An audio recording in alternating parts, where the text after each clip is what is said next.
everybody, and welcome back to another episode of the Classic Quest Podcast, the show where we break down rap albums of the classic variety, track by track, and try to understand why they're classics. My name is HSR. I am your lady friend, Bonnie. And today, because the Patreon folk requested it, we shall be talking about Goodie Mob, Soul Food, which is a delicious album if we should get into it. Yep. Just to let y'all know, we're going to do the intro bit here, which you can check the description of the video and see when we actually start talking about the album. But we like to start off letting everybody who comes know that there's a huge chance that you know way more about Goodie Mob than we do, that you're more of an expert on the subject matter than we are. All things considered, our only qualifications is that we reviewed a bunch of albums just because we just started doing it and we just kept doing it. So we say that like to almost... Can't stop, won't stop. Whoop. Nice. So we say that because, you know, y'all can really help in a sense, right? So if we're going along the way and we say something you feel is a little dumb, a little silly, or it just makes you want to say something to us, feel free to hit up that comment section. And we are a small enough channel that I can make that effort to answer you back if you make that effort to talk to us. Yep. Every comment is extremely encouraged.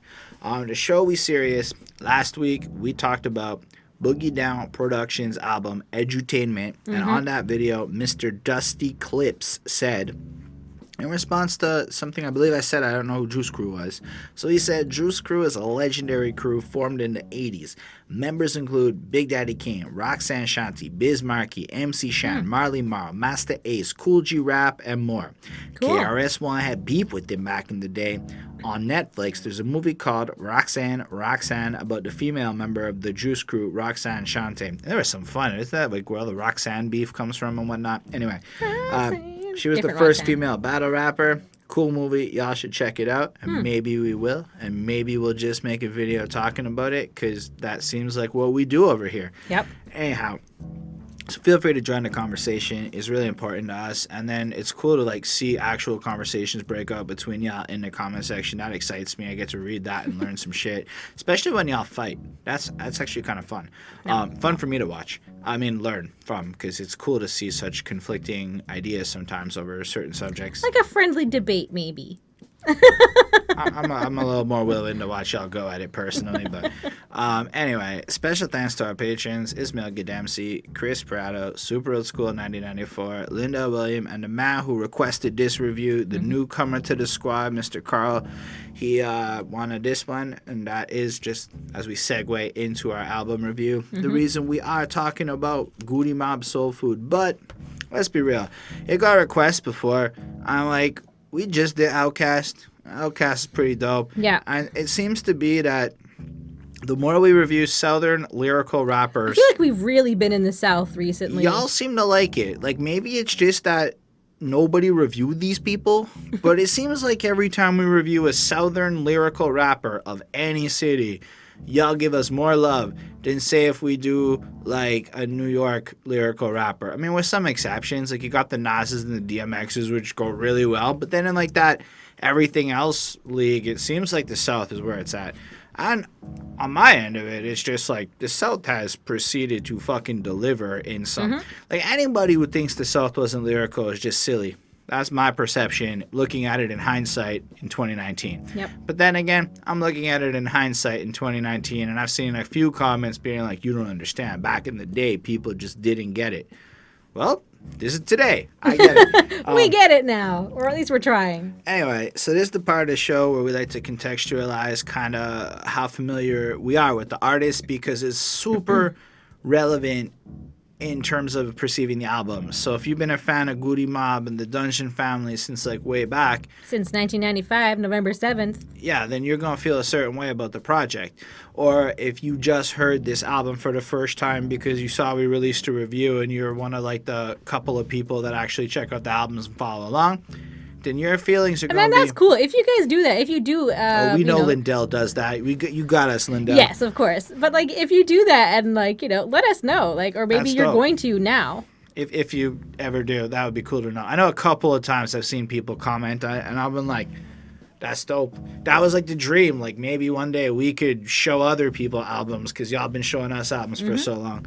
But as far as Goodie Mob goes, I know who they are because back in the day, a dude that I worked with was like dead set on Dungeon Family and their funkiness and Outkast particularly. So at one point I listened to Goodie Mob. I'd probably listen to this album or the one after. I think I was really into the Ghettoology song. And then I heard Cell Therapy and just kind of, I wasn't ready for the kind of soul that this group can bring. I wasn't really ready for that kind of music back in the day because sometimes you're just not able to really it's not that you can't see why it's brilliant, but like you're just not feeling it because you're not able You're not to in that like headspace, like, I guess. I mean, like as far as jazzy funky shit goes, it's taken a long time for me to really wrap my head around it, and most of it's been over the course of doing these album reviews. If you watch my earlier shit, I'm a big old hater on that stuff, but like You've gotten slightly better. slightly. So then like I knew who it was, but really what blew my mind is the day I figured out who the fuck Ceelo Green was. So here's what happened. Fuck You comes out. You're like, damn, that's like, yeah. That's when I really... But I feel like, did Fuck You come out at the same time as like when he was, No, it's like Fuck You came out when I was in Israel. That Okay. was 20... But like I think 14. he was already doing like the judging thing, right? Like he was like... Yeah, I didn't know about that. But like, maybe you did. But for me, it was like, I heard Fuck You, and I'm like, oh, that sounds funky. And then I Googled him and realized he was in Goodie Mob. And then I realized he was in that Santana album that had vocals with Lauryn Hill. So he's on that track with Miss Lauryn Hill, which was like crazy to see. Then I realized he's the Gnarls Barkley guy that, cause I'll be honest with you, that I hated that shit for a long time. It's still such a good for song. a long time. I fucking hated that song. It was all over the radio and you couldn't avoid it. But then when I realized how much Ceelo had done for music, culminating at that like Fuck You moment, it was pretty like at some point I knew I had to go listen to Goodie Mob and shit. But for me this is exciting because it's kind of been like something I've been meaning to do for a long time, was to go check out their shit. But man, Ceelo's done a lot. I don't know if the other guys have done quite as much, but I vividly remember realizing that Fuck You song wasn't just some new guy. It was just like, holy shit, he's like rap legend, all things considered, for his contributions and whatnot. Anyway, that's just where I'm at with this coming into this project. What about you? I really didn't know anything about these guys before. I mean, I knew Ceelo, but like as like a group as Goodie Mob, no, I had never heard of them. See, now I know it stands for the good die mostly over bullshit. Because sometimes we don't point out these things, and then we get that comment like, yo, you know that's what... I do know that's what the group stands for. Sometimes we just forget. And Ceelo told us on the album, so I wanted to make sure that it was cool. Because if you look at it, it's like, what the fuck's a Goodie Mob? But the good die mostly over bullshit. Like, right off the jump, just with that name, you know this group's about something proper. And then look at what they called their album. Soul Food. That's a powerful name, right? And the cover album, it's like all of them kind of like in like a blurred out kind of Like all picture, this praying. and they're all like praying before they eat, and you can tell that they're maybe in like a diner or something like that, and like you would assume is probably in like the South, so because it's like they all look like they're wearing t-shirts and they're all like praying, and it just like they're about to eat, and it looks cool. And it's dope because it's like, it's almost like telling you right away, this album is going to be some kind of soul food for your soul, right? Like, that's what the content's going to be. But simultaneously, they're in a literal place about to eat some, I would assume slow-cooked, properly made food is what I don't really know what the fuck soul food is. I'm from... I don't know, but I want some. I know, I'm in Canada, so we like fantasize about what it's like to eat the food down there. Yeah. Instead, we got Canada. Well, I mean, it's maple season here, so, I mean, that's exciting, I guess. Listen, man, I look at the chicken from the South, and I fuck that shit. Like, it's just so good looking to me. Anyway, so you see them there, and it really is a distinct cover, right? Because it doesn't look like it's trying to be, like, pretty or anything. It's, in fact, looking like shit is fucking hard, and all we can do is just pray. Right off the jump. And the way it's angled to kind of show that distortion, I think, really adds to the aesthetic of it. And it's fucking cool. I can say, as far as album covers go, I mean, I don't know if It's like a the nice most. average one. I would say that it's so shittily designed it works. Yeah. Because like you look at it from a designer perspective and it's trash. But you look at it from a communicating a message point of view, and then it instantly isn't trash anymore, and it's like this really powerful cover. I think it's something that really speaks to me more than most album. Like, look, I just talked about Weezer's Black albums, the fucking 4 of them in black on a black background. It's like trash. It's just a nice looking cover. This is like a meaningful, speaks to me cover that looks like shit. No offense. Yeah, and like the way that like the words are written, like they have like images in the words, but it just kind of looks a little like bit weird. Two hands in the Well, O. it's two hands being handcuffed.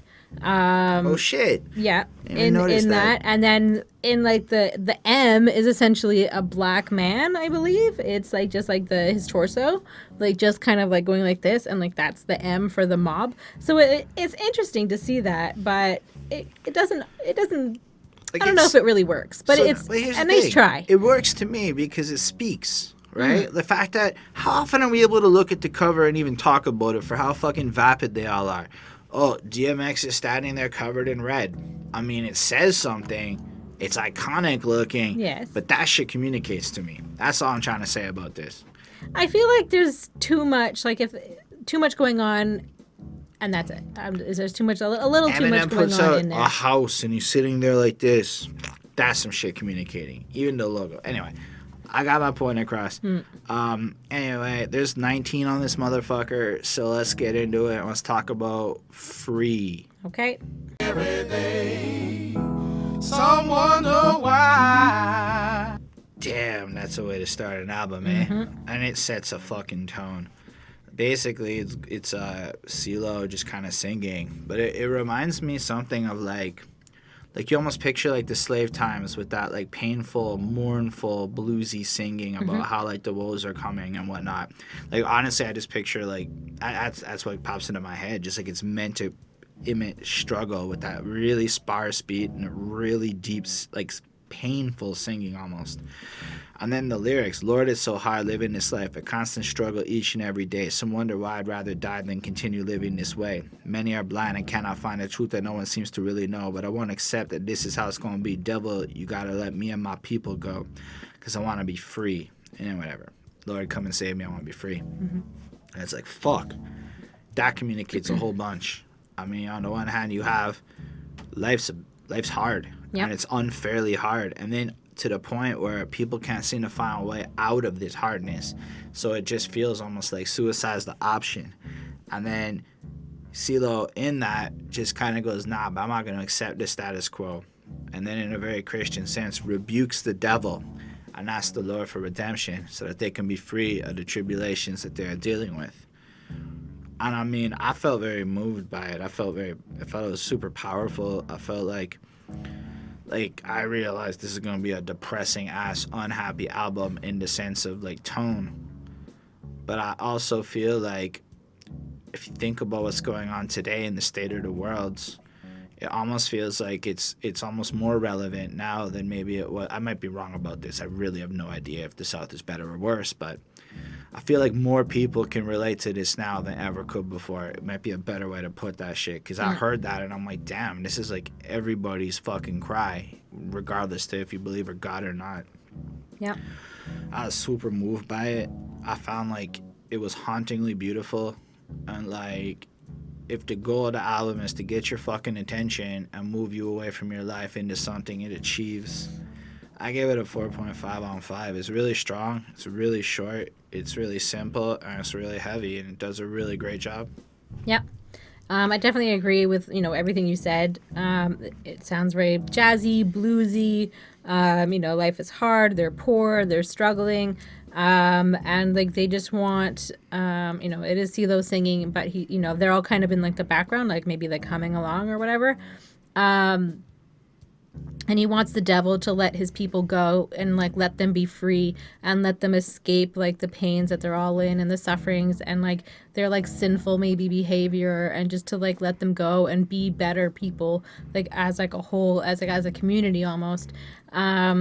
and they just want to stop being like also subjected to the evils of the world, I think, and that people discriminate against them, and like they're constantly said no to, and they're just like put down, and they're reduced to the life that everybody judges them for, but we put them in that position. And I think that's I think that this is going to be a very honest album. Just from like that intro, like right away, I like it. I'm interested. It definitely sets the tone. It's smooth. It's like really cool to listen to. It sounds very like 50s, 60s, 70s a little bit as well. Yeah, I thought it was great. And I guess just before we go on, it's worth noting that this is like right next to the other fucking Outcast one we just did. Aliens. Aliens or whatever. We get fucking made fun of for how we say it. But yeah, and if we remember, we discussed on that review how like at the time, like this is right around when André did his "The South Got Something to Say" speech. People aren't taking him seriously. And they're just trying to express that maybe life isn't really peaches and cream for them either, and then everyone thinks they're a fucking joke, like, so just add it into it as a rapper trying to make it into that game, coming from the South, knowing that Outkast can't even get fucking love and shit. Not to imply that like anything, but they're part of the same squad, so they're obviously seeing what's going on with them. I mean, that has to be like kind of weighing on their mind as well. Like even the music thing doesn't even seem to be a real escape, Yep. Anyway, the next one, I don't know, did you give a grade? Yep, 4.75. That's right. The next one is Thought Process. Get my old bird back on the feet, and my little bro in Statesboro, and my little cuz. I mean, it must be said that Organized Noise does quite an excellent job on this project. I think they do most of the beats, if not all of them. And it really is just the like best organized noise. I'm like the way this beat, like I don't often notice like an intoxicating beat kind of like this song is. Like it really just, after following that like dark intro, it's just like it sucks you into this little groove. Like it's all of a sudden like you're sitting there like, that was heavy, and then you're like, wait, why is my head moving? I can't even stop it. And so it starts off like that. But what did you think about this one, so I don't spend the whole time talking? Yeah, I definitely agree. Very cool, slow, kind of interesting beat. They're kind of repping Atlanta. Timo, they all kind of like get their like part to talk on this one. So Timo is kind of feeling bad for his like involvement in the street life and realizing that he contributed to, the ghetto world and to, the streets and the violence and the drugs and, people becoming addicted, like things that were his fault. And that's something that's really interesting. We don't really, as far as I can remember, I don't remember hearing about, that's not true, Killer Mike. Drug dealers who feel like remorse for like when they think about the people that they got addicted. So I think that that's kind of interesting. And I really liked Cujo's verse. Kind of as I got to know and as you'll get to know. I really like Cujo. He thought he was really cool. I really like how he sounds. He's hard. And I really like how like there was like a. Like after every line, like there was like that something, like there was that kind of extra like echo that was going on, and it really like, I don't know, I thought it was really cool. I liked it.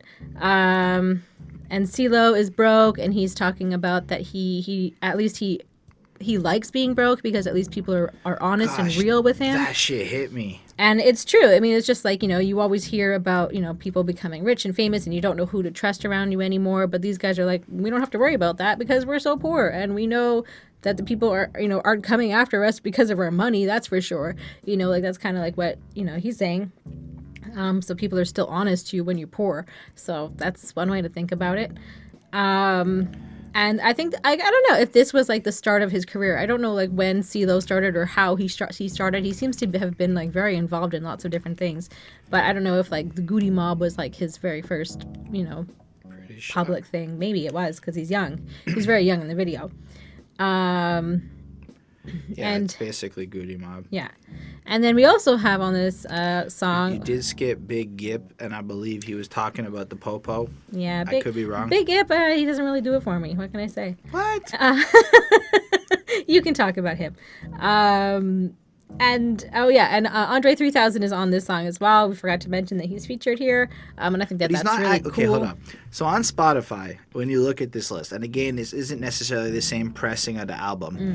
It's literally Buddy uploads it and puts the features. But for some reason, Andre's not listed as a feature here. So for me, it was like, is that Andre? And I had to like go back and like double check it. But Big Boy's featured directly on Dirty South. Anyway, throwing that out there. Why does that shit happen? Be consistent, motherfuckers. Yep, it's weird.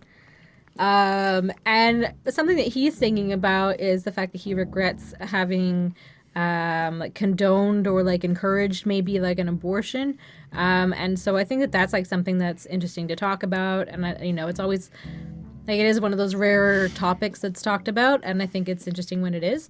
And I thought that the whole sound was very unique, and like his verse has like a clap along part to it, and then he's basically singing with like there's no music. He's just kind of singing freestyle, like and that, it's cool. It's like that, and it's just like fun, and it just kind of breaks off, and they just do whatever, and it just feels like in the moment. But it just, like, literally, that happens right after he's going, did not think I'd be the one to give into abortion. Label me murderer because my ass is scorching, hot for neglect that sits under my seat. That is real fucked up that my folks come to get me. It's just the irony of the situation that your parents are coming to get you after you killed the thing that prevented you from becoming a parent. And it's like that, yeah. And then he does the snappy shit. Yeah.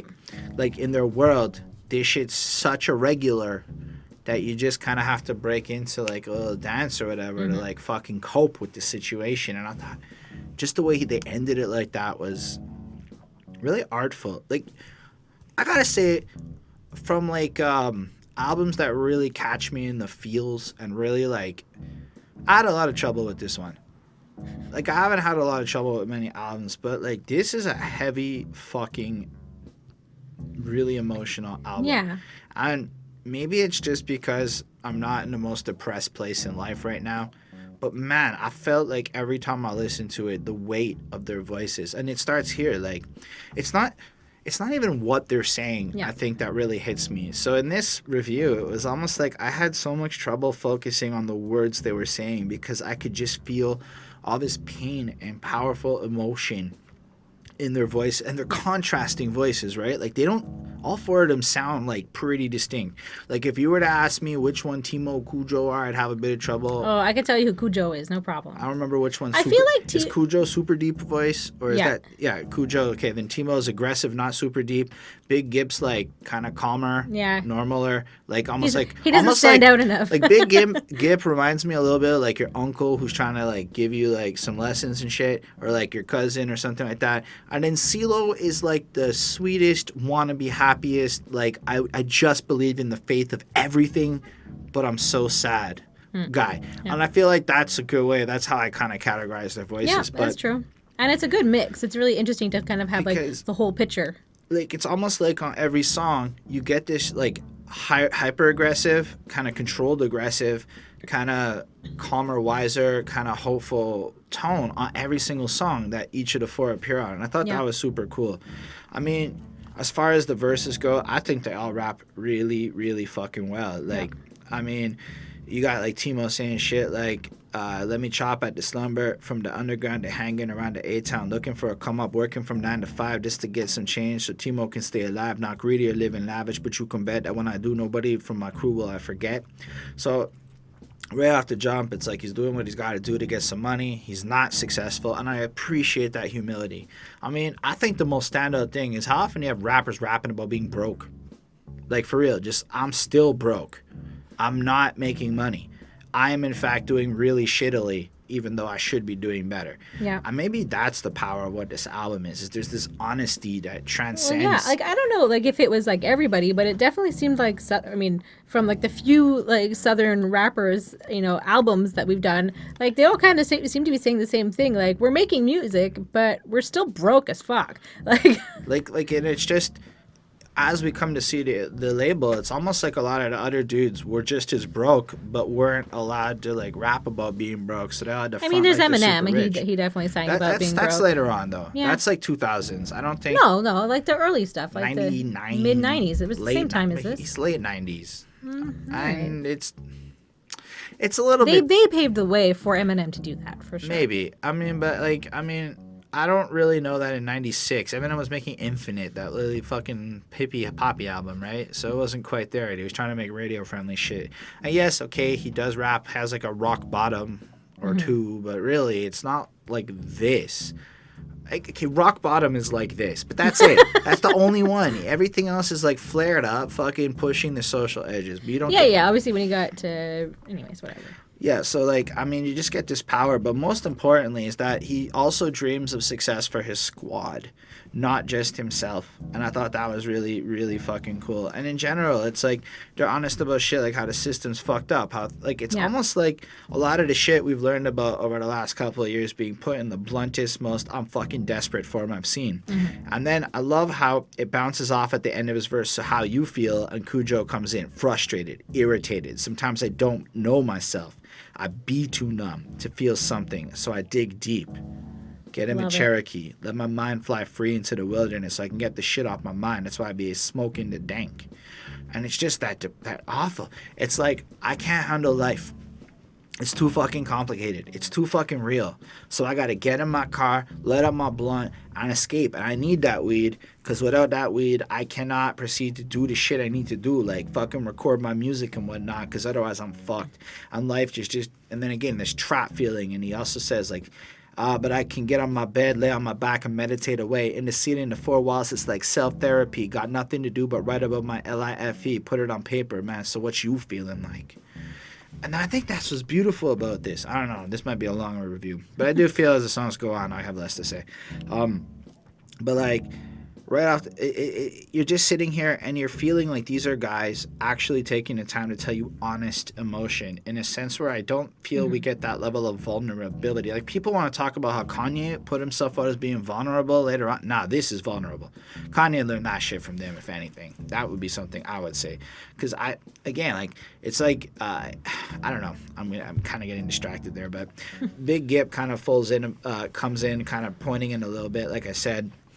I took it like police kind of tracking them. Like, my head felt swollen, messed up, couldn't see past my mouth. What route did you take, man?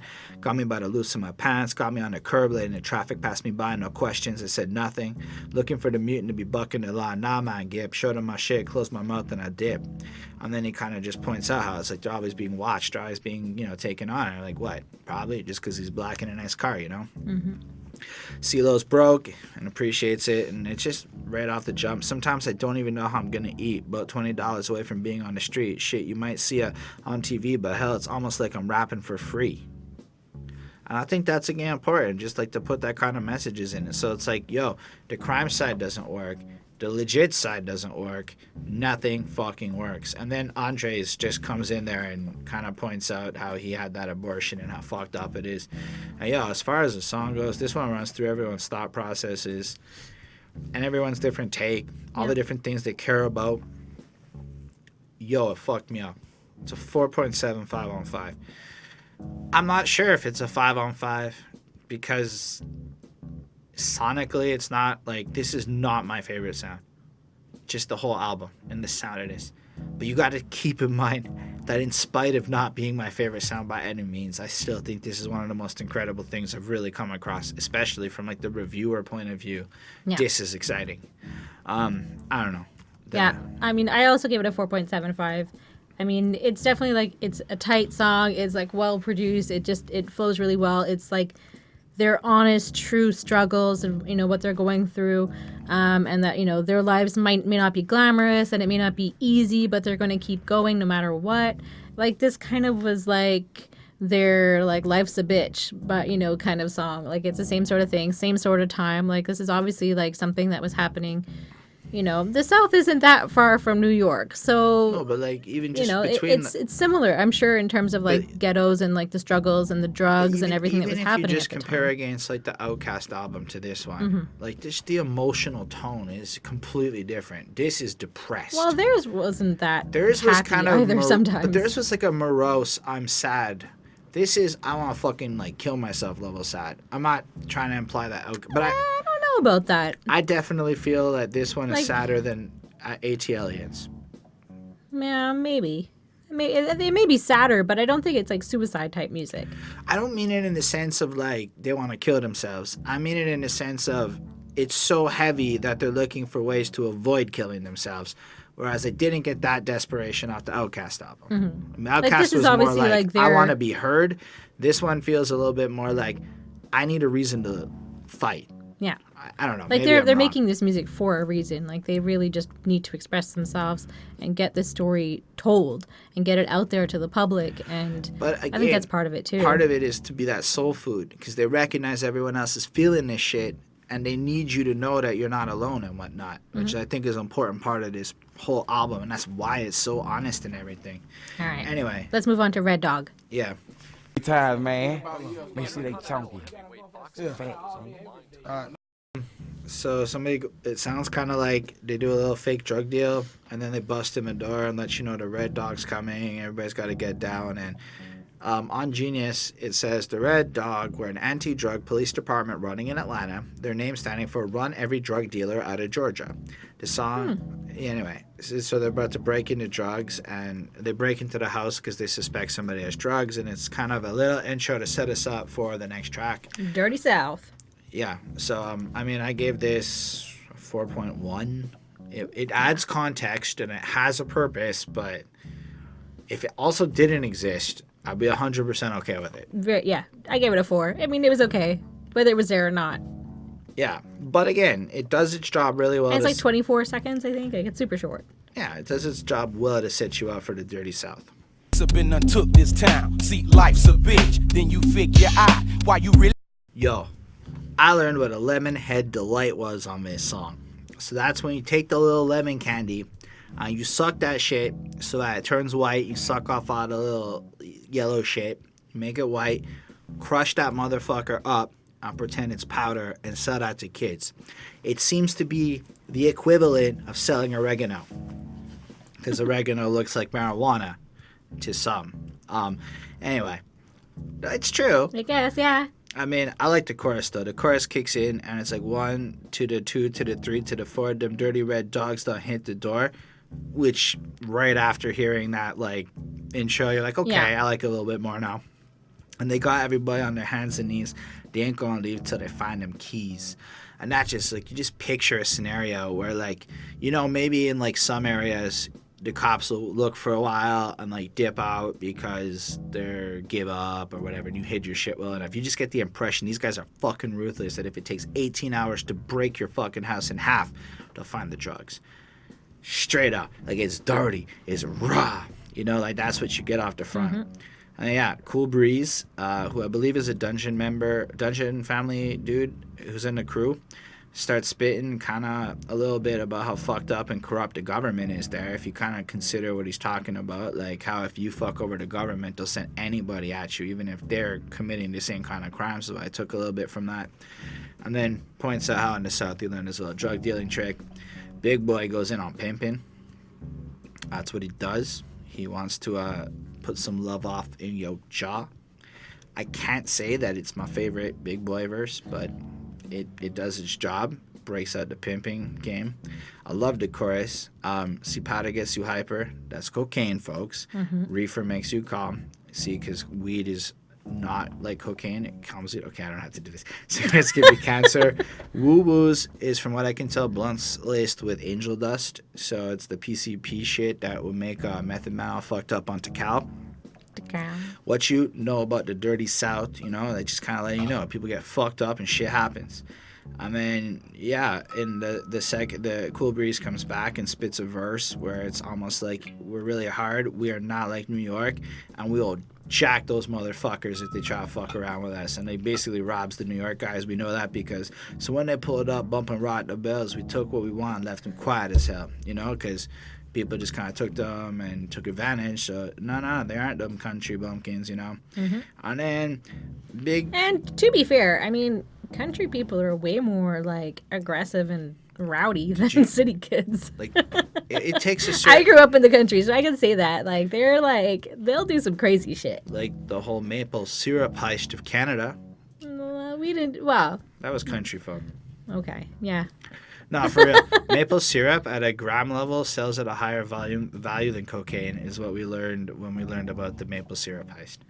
Anyway, and then, yeah, I feel like Big Gip just kind of shouts out some stuff, and I had a bit of trouble following it because it seemed like really like I'm shouting out local shit the whole way through the verse, kind of like this is the South. And the other two kind of make it like we are scary and fucking ruthless. And then that hook is super fucking catchy. Like, I thought it was super catchy. But, like, I felt a little bit underwhelmed by this song, all things considered. Mostly because it comes in and it paints its picture really well. But then, like, maybe it's just because the two songs that are around it. And that might be, it's kind of hard. Like, Thought Process and Cell Therapy, damn, that's like some stiff fucking competition if you're a song. And, like, I don't know. I like this at a 4.25. The beat's cool. The overall vibe is nice. But on this album, this might have been one of the ones that stuck with me the least, considering all the other shit on the project. So I'm okay with it. It's not like I would ever skip it or anything like that. If it came on, it's a dope song. Yeah. But it just doesn't hit me in the feels the way so many other ones on this project did. Yeah, I mean, it is what it is. They're talking about drugs and, drug dealing and, on the street and that kind of life and hoes and pimping and murder and theft. It's really just like a lot of like bad things that they're involved with, and they're all kind of like, well, this is what's going on, like, and this is what we'll do if you like come to like our hood. It's sort of like, they're trying to prove how badass they are. And they're naming like areas of the city and like, just shouting out like their hoods and whatever, and they also talk about crack. So I mean, it is interesting because I don't know. I think when you think of crack, you think of like, at least for me, like where it like hit hardest would be like Chicago, New York, California, like that kind of area. But like you don't really necessarily think about the South, and like I think it has definitely hit the South, and just I mean it goes everywhere, right? So I thought that was like interesting to hear about as well. And, I think that they're just saying like, we've got just as many problems as every other ghetto in the States. And I think that they're just kind of saying like, these are our problems and they're just like your problems. And, I think they're also just saying that to be like, hey. So yeah, I mean, it's a cool sound. It's just about life in the dirty South. It didn't like necessarily blow my mind or anything, but it was a good song. I give it a 4.25. All right, next one was a real banger. Let's talk about that cell therapy.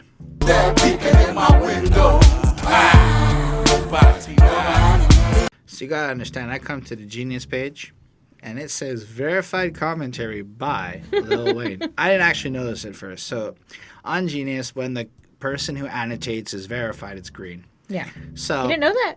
I mean, I did know that. I didn't realize it was Lil Wayne at first. Okay. I ruined my own story here. But then who's that peeking in my window? Pow, nobody now. I mean, we can all agree that is the clearest fucking lyric ever. Somebody's peeking through your window. You're anxious and paranoid. You pop the motherfucker. There's nobody peeking through your window now. It's done eerily and creepy. It might be one of the nicest choruses nice in the sense of dope as fuck choruses I've ever heard in my life. I think that's thanks to Organized Noise too. Let's see what Mr. Carter has to say about this. Pow meant prisoners of war. Everybody thought they meant pow, like a gunshot, but they actually meant prisoners of war. Who's that peeping through my window? Prisoners of war. Nobody now. Lil Wayne. There you have it, folks. Lil Wayne has fucking spoken. Then you watch the video. That's right, super old school. Watch the video.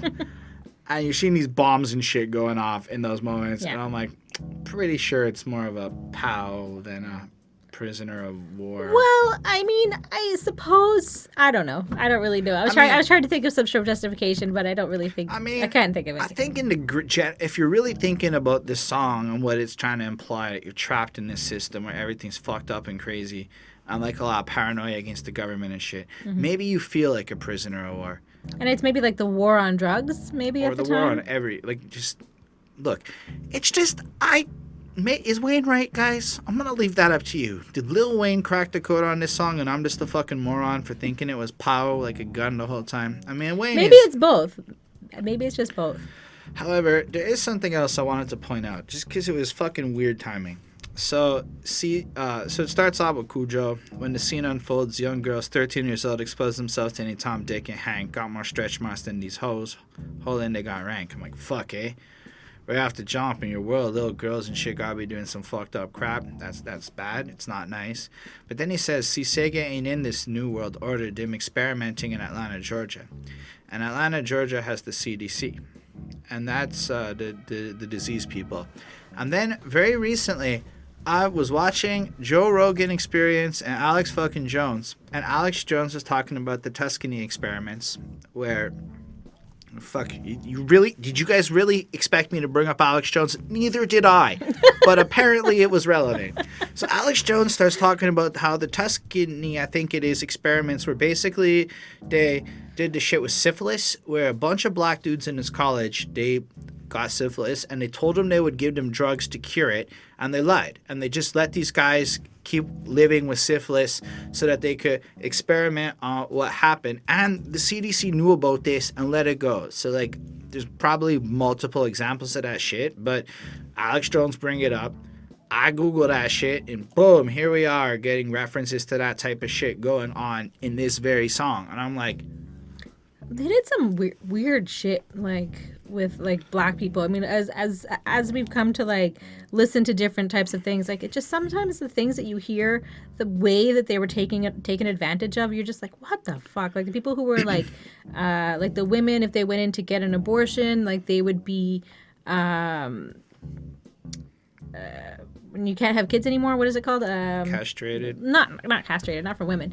The female castration. Like, yeah, like they did something where they would just like stop you from getting pregnant, like things like that. Like, it was just like weird stuff that like. So it's this like seems crazy.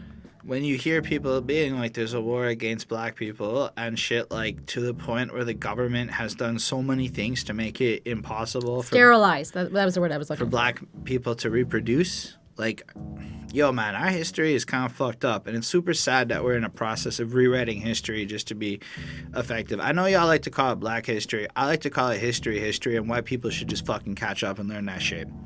Just to throw it out there, my views on that. We should just, that's real history. Yeah. That's a better word for it, in my opinion. Yeah. But yo, like, the whole verse is loaded with shit. Like, do search and seize, ain't knocking or asking. Like, that's a real thing where they can, like, basically search you and steal your shit in the States. I don't know if they can do it in Canada, but I know that there are circumstances where a cop... I don't know if they could do it. Like, no, that's this is like what they're allowed to do and what they do. No, there's like a search and seize type thing where they can actually just steal your shit for... I don't know the nuances of it, but, like, it's an actual thing. Okay. No asking questions. They can just rob you. Like, they're coming for, like, me, poor white trash. Like, they tricks, like, her back in slavery. Concentration camps laced with gas pipelines. Infernos outdoors like they had back when Adolf Hitler was living in 1945. I mean, he's comparing the current situations to this is how fucking bad it is. In the future, look it up. Where they say it in the Constitution that in the event of a race war, places like Operation Heartbreak Hotel, moments tear until airtight, vents sealed off despair. I mean... I think Operation Heartbreak Hotel was something about entrapment, or they did something. I don't really understand it. I Googled it quickly. But, like, the fact is like, they're dropping a whole bunch of real shit on you. I'm being like, yo, why do you think I don't fucking trust the government? Why do you think I'm fucking paranoid? And then that chorus kicks in, and it's just fucking creepy. And then Ceelo kind of comes in and he comments on gated communities and how, yo, I mean, you guys make it sound like a certain way, but what's the real point? You know, to it all, you call it drug-free, but I see the dealers there. You all lie. And then, but every now and then I wonder if the gate was put up to keep crime out or keep our ass in. You know, and you gotta, and if you look at it, maybe it's not a gate in a literal sense because there are gated communities, but yo, there are definite parts of every city where there's like a informal gate of where the hood starts and where the white people stop going. You know, we'll put it like that. And so, where's this shit segmented off? And let's be real, city urban development in the sense of who lives where and gentrification and all, this is like 40, 50 year processes, okay? Like, so everything is designed, right? It's planned like that. I don't know. And then Timo kind of comments a bit on weed and kind of just how fucked up it is. And he doesn't want you to smoke like him, but he also doesn't feel right telling you, like, not to do it. But I really like when he kind of goes, I recognize as a king, you know? who am I to tell you to stop smoking? Like, in himself, he understands that this is like, he gets it, is what I took from this. So it's not really his place to tell you what's up, but it's almost like he just wants you to kind of rise up within yourself. Like, and 16 years old, this shit has got to stop. Let's take a walk through detox. I want out of this hole. I'm in a cell under attack. Look up, folks. They in the hood. Got an eye on every move. I make open your face to info you ain't know because it's kept low. How the new world plan to reach the planet without a black man. You know what? You had said, Holden, there maybe is a conspiracy to keep the black man down. Even 3 years ago, y'all would have hated me for my answers. For real. Y'all would have thought I was an ignorant ass fucker. Now I'm like, yo, maybe there's a serious point here that there are so many angles upon which the black community is under attack that it's like, fuck, man. Yo, from a metrics point of view, something I've been really thinking about, because, you know, the news likes to talk about how we don't track shit. Well, why don't we do a rap analysis? We take all the lyrics on Genius and we take all the albums and we do a metric analysis by year and city and see how often these topics come up. Because, yo, that many rappers can't be wrong. 1, 2, whatever the mainstream shows you, sure. But what about all of them? We just look at all of it. And some scientists does a fucking metric analysis of hip-hop to look for traces of abuse and shit. And you know what we kind of see? There's always a situation like this on every album. How could every rapper be lying and wrong? I don't know, man. I fucking hate when white people talk some shit like it's racism isn't real. Fuck that shit.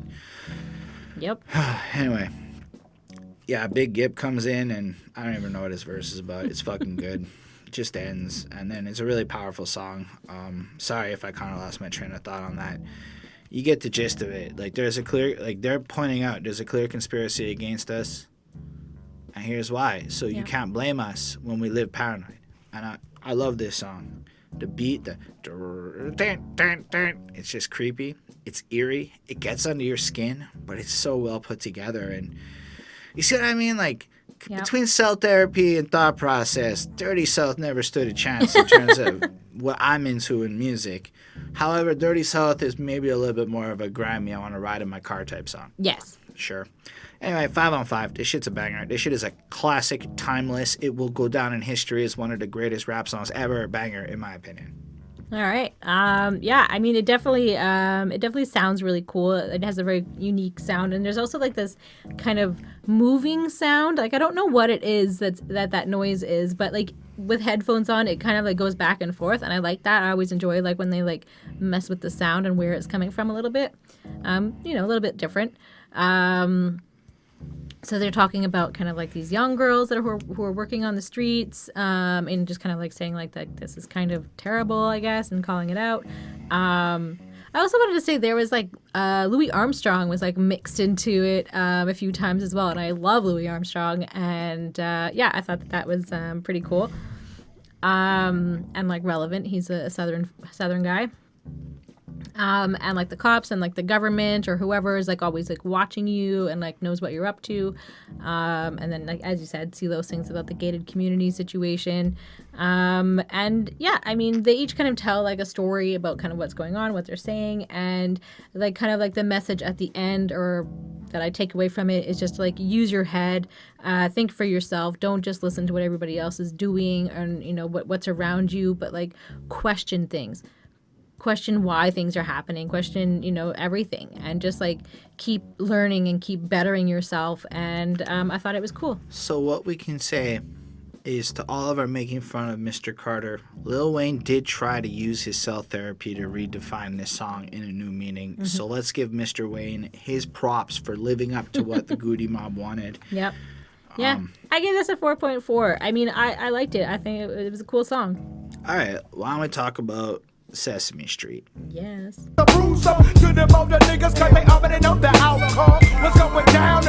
pretty sure that we're not getting no big birds.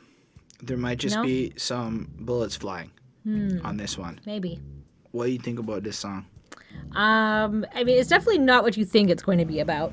I mean, Big Gip, he's kind of starts off and, you know, he's kind of saying that like everybody holds grudges and everybody discriminates against them and like for what, you know, they've done or for what he's done. And he can't get a job. Nobody will hire him.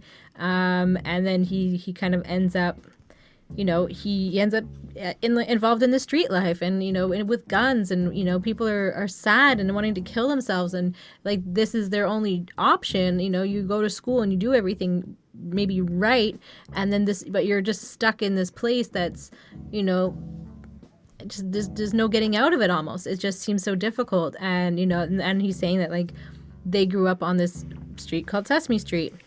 But it's definitely not the nicest street in Atlanta. It's not like the TV show at all. And then we go into Timo, and he kind of talks about like, I don't know. The only line that I thought was funny, he had no gun, just a stick.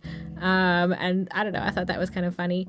Do you want to say anything else? You seem like you're like... Man, I'm still thinking about fucking Big Gip. Like, I feel like you missed the real heaviness in that verse. You get some left this world, spend my summers in country, so I consider myself a jack, so I guess jail. I don't really know if that's what that means, but still, some left this world by putting bullets in their head. But little Johnny across the street hung himself from his bunk bed, had to go to court in the morning. Nothing hard about it. My little partner was just scared. How scared, Gip? That scared. Sesame Street. So when faced with the prospect of going to jail, some people put fucking bullets in their head. This kid hung himself. But they would choose that over going to jail. Yeah. Yo, suicide like that is not something that gets talked about. Okay, that is some heavy shit. Yeah. Anyway, I just had to get that out. Nope, that's fine. And then we have Cujo's verse, and he's kind of like imagining he's in jail, I guess, and he's just trying to like enjoy life while he's still out, because he's kind of imagining that he's going to end up there, and that things are going to take him down that road again, or for the first time, I don't know. So he's kind of like going through that and just like enjoying like the time that he has. And Ceelo is just kind of happy that he's lived this long, that he's survived and he's still here. And they're all just sort of thankful for having not killed himself, having not been killed, having, everything else that they're, that is like an honest, like, something to be scared, something to fear for your life, that happens in like these areas.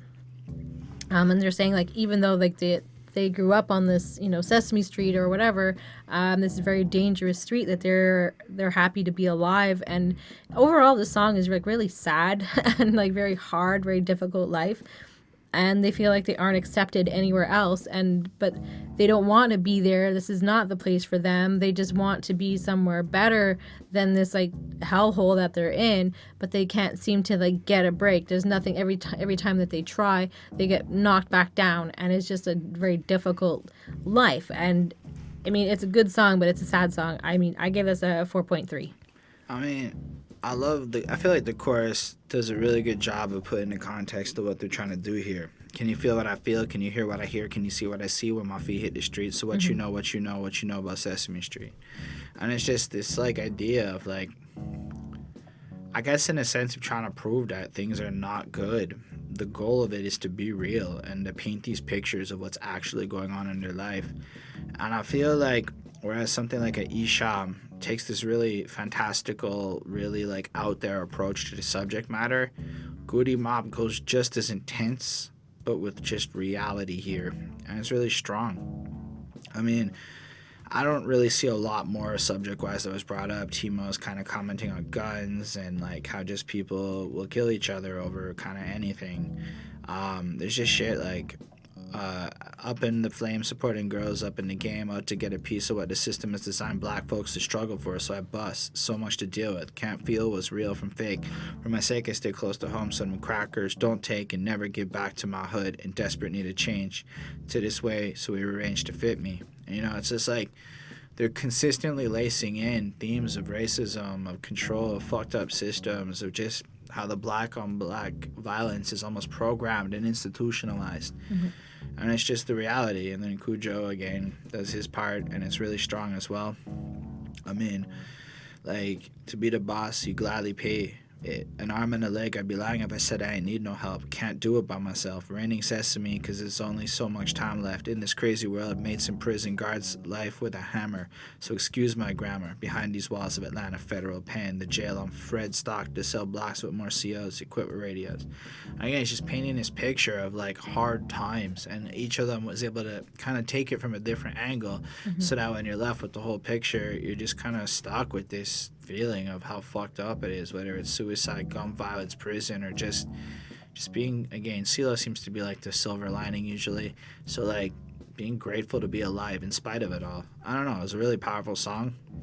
The chorus is dope. I give it a 4.5 on 5. It's totally like consistent. Like this album is gonna be consistent. This album is extremely, but like in a way that isn't bad, because it digs deep into the pain. And I think that is an interesting thing we're not getting. Like, it is soul food because it's so real. And that's what soul food really is, right? Yeah. Real food. So that's what this music is. Real fucking music. In the sense of the subject matter being unapologetically blunt. Yeah, I liked it. Anyway, how do you feel about Yo Mama? That's the next song. Because it's the Mama song. Guess who? Oh, that's why I'm like, what are you talking about? I just was asking about Your Mama first, because it was... Anyway, that failed. And my daddy's dream come true, but what a surprise. A car redemption paralyzed. So right off the jump, there's a lyric that really, really fucking stuck out to me. As you can tell, this song's about mothers. But... They couldn't tell. The thing about Goodie Mob is... If they don't know the song, it's about mothers. The thing is like, even their song about moms, like normally how does a rapper make a song about moms? Mom, you were there for me. I was such a shithead. Now I can buy you a house. That's the mom song of like most rappers, right? Mm-hmm. Like, Yeah. let's be real. Yeah. Always appreciating the mom, always loving it. But damn it, it's like I got, my mother had a skin condition that prevents me from eating. I know I'm not quoting it, but I'm running out of fucking time, you know. Anyway, so the idea of that line there is that because she's fucking black, she's unable to get fucking food to put into, I believe it's Cujo's stomach. And the way he words it, it's just like, at first you're like, what the fuck's he talking about? What kind of a skin disease does this person have? You know, whatever. And then you realize what the fuck that line actually means. And maybe it's not. Maybe it's the second verse and I'm fucking wrong. Or maybe, no, it's definitely Cujo. Second verse is Ceelo. Still, and you're just like, damn, that's a poetic way to put that motherfucking concept. Because my single mother, because I believe he mentions how his dad dips out and shit, because my single mother is black, I'm not gonna get to eat right now. It slid down my esophagus with ease, even though she have the skin disease that won't allow me to gain weight. Do my own eyes deceive me?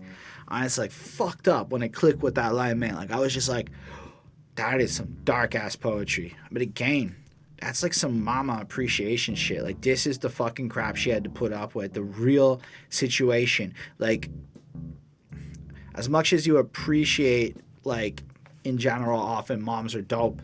This is like guys saying my mom had to live through hell and I appreciate her for it because she always stood by me, you know? Mm-hmm. And that's the tone of this song, because it's basically spit with the same kind of language and seriousness as the song we just listened to about killing and shit, only about mamas. And it's really powerful to me. Like, I mean, Ceelo comes in on the next verse. My mama, destination unknown, went out on her own. She was barely even growing and became my mama. I never knew my dad, so even when the times got bad, I was glad because I had my mama. For so long, she had to be strong. I know at certain times she was wrong, but she's still my mama. It still amazes me. The Lord had to help her raise me, judging from the way I used to be, etc. And, you know, just kind of like, it's such appreciation for it. Or the third verse, who was the first to hold you in some arms, the first to change your diaper when your stomach wasn't calm? Your mama. With the drama brought you into this world from a world down under. I wonder now she know when I was lying, when I was telling the truth. With the proof, she would explain how I've been skipping school. With, you know, and it's just such a... Okay, here's the thing. I know I said I spit it like all the other shit, but it kind of still is kind of regular. It's just regular mama shit. But when you're listening to them rap, it's like, and I'm fucking killing it with the darkest shit. My mama took care of me. You know, like, it just kind of that's what I meant, I guess. Yeah. The tone of it, it's such a cool song about like loving your mom and appreciating your mother because she's gonna be there for you, and that's what the song is.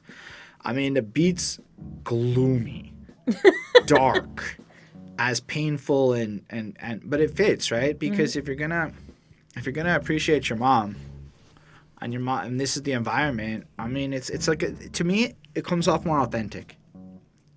Like it comes off like this isn't meant to be some like happy, lovey song. Like it's appreciation.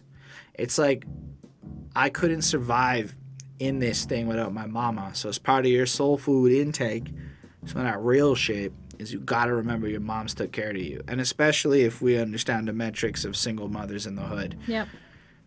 And then all the other metrics that go along with the bad side of the disadvantages to life growing up like that and shit. It's pain. I don't know. It's a lot. Anyway, I felt like all things considered, this song is really good, but I give it a 4.35. I enjoy like thinking about the song more than I like it in terms of listening to it. Like I appreciate what they're doing, like the artistic value, but damn, is this a weird ass mama song? Yes, I definitely agree with you. Like, I can't imagine, like, most moms going and listening to this song. Like, this doesn't sound like my mom would go into, like, you know, put on a nice song about moms. Like, I just can't really imagine her putting this song. Like, maybe some mothers do, but, I mean, it definitely is not, like, a happy or, like, aw kind of song. But it is nice. It's still, like, a nice message, mostly. So they're kind of just talking about like their poor and sometimes violent childhoods, and just kind of talking about like their different experiences with their mothers. And Cujo's mother beat him up, so that's something that he talks about as well. And then in Ceelo's case, which you can kind of like get from him, he could definitely tell he was like a bit of a mama's boy. But Ceelo, his mom was his friend, and you know, he loves her and he enjoyed hanging out with her. And then I think she got into a car crash and she became paralyzed. I think, if I'm not mistaken, he's talking about that. And like that's pretty hard, and like how he's having to be there for her now. And another mom, I can't remember whose mom was they were talking about it. There's just, I don't know, lots of moms. Somebody else's mom paid their bail and got them out of jail, and I thought that was kind of like funny and like something that, you know, I guess a good mom would do. And, you know, he's just kind of saying that their moms are, like, super important and they're there for them and, like, they can depend on them. Like, that's maybe, like, one of the very few people in their lives that they can constantly depend on and who's going to be there for them and who will hopefully avoid getting, like, shot or killed or whatever, and, you know, maybe is, like, has grown up and has gotten out of that lifestyle, if, you know, maybe that's something. Clearly, they're tough women, and, you know, that they're unlike many of the fathers in this case because they're there and they're present and they're trying to be like a good parent. But it definitely is like a somber tone. But I think it's also reflecting like the difficult life of being a mother in the hood and the sacrifices that you have to do in order to be a mother in the hood. And, you know, it's not easy. I'm sure it's not anybody's ideal life to raise kids in like a dangerous neighborhood, but, you know, obviously like they're choosing to do this maybe for the betterment of something else, or this is all that they can do, and maybe their love is the best thing that they can give to you, and that's it. So yeah, it's definitely 4 on 5. It's nice. I liked it. Yeah. Well, why don't we take a little break with the Serenity Prayer? God, grant me the serenity to accept the things I cannot change. All I can hear is Ceelo, and then a blur of voices, and then Ceelo just piercing above everyone else's voice on this, because I mean it's the four of them saying it together. But all you can really hear is Ceelo's piercing, high-pitched voice next to the other three's deeper voices. Yep. And damn, when you learn about sound, that totally makes sense. But anyway. God, grant me the serenity to accept the things that cannot change, the courage to change the things that can, the wisdom to know the difference. Yep. And that's pretty much it. It's 10 seconds. It's short and sweet.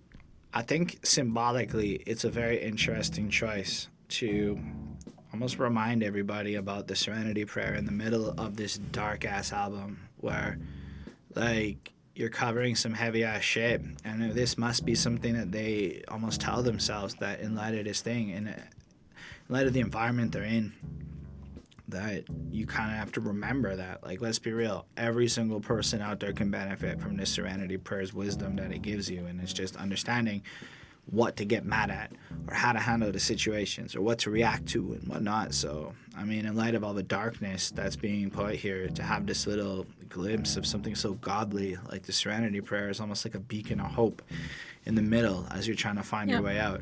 I thought it was well placed. And this might be one of the few times that I'm ever going to be given a little skit thing a 5, but damn, in the middle of this album, this is a beautiful little break. Yeah, I mean, it is definitely like a good transition. It's like a nice kind of like pulling you out of that and like into like the next thing. It makes me think of like AA. Like that's the only thing I've ever like heard people like using this prayer for. I'm sure it's in something else. I think, but it made me think of like betterment of like, you know, your like your issues and things are like still are behind you, but it's still like a challenging road ahead, and like you have to maintain and like do what you can and like realize what you can control and what you can't, and to like be able to let things go. And it is like very like religious kind of, it is a prayer. And I think that that's also like maybe a reflection of the South. I know that the South is quite religious as well. So yeah, I gave it a 4 on 5. All right, the next one is called Fighting. To my kind. All right, Bonnie, how do you feel about this track? Well, there's quite a few political messages in this one. And they're just kind of like judging like the choices that the government makes, and yeah, I thought it was kind of interesting. I wasn't necessarily like a big fan of the hook on this one, but I do like how in the middle of like this song it kind of stops for like a speech, and just kind of saying like the system has power over us, and that they're trying to be peaceful, and that, you know, I think it's Ceelo kind of goes on and on. Yeah. That black people aren't naturally evil or violent, and he wants everybody to remember that. And the end of this song is what I think is probably the best. Just like the way that it ends, and just like the whole like speech that he gives, I think it really like hits home. It's godly. There's something about that like noise in the background of like the whole song that made me think of Run the Jewels. Like there was something about that noise that they were using. If you can tell me if you know what song I'm thinking of, let me know. And I thought it was just funny that like Ceelo did this like freestyle because he just didn't want to write the verse. He just was too lazy to actually sit down and write, so he was just gonna like, I'm just gonna like spit whatever. And I'll read it to you, like kind of like the last part of it. It was really, I mean, because I think it is really like worth kind of hearing. We ain't natural born killers. We are a spiritual people, God's chosen few. Think about the slave trade when they had boats with thousands of us on board, and we still was praising the Lord.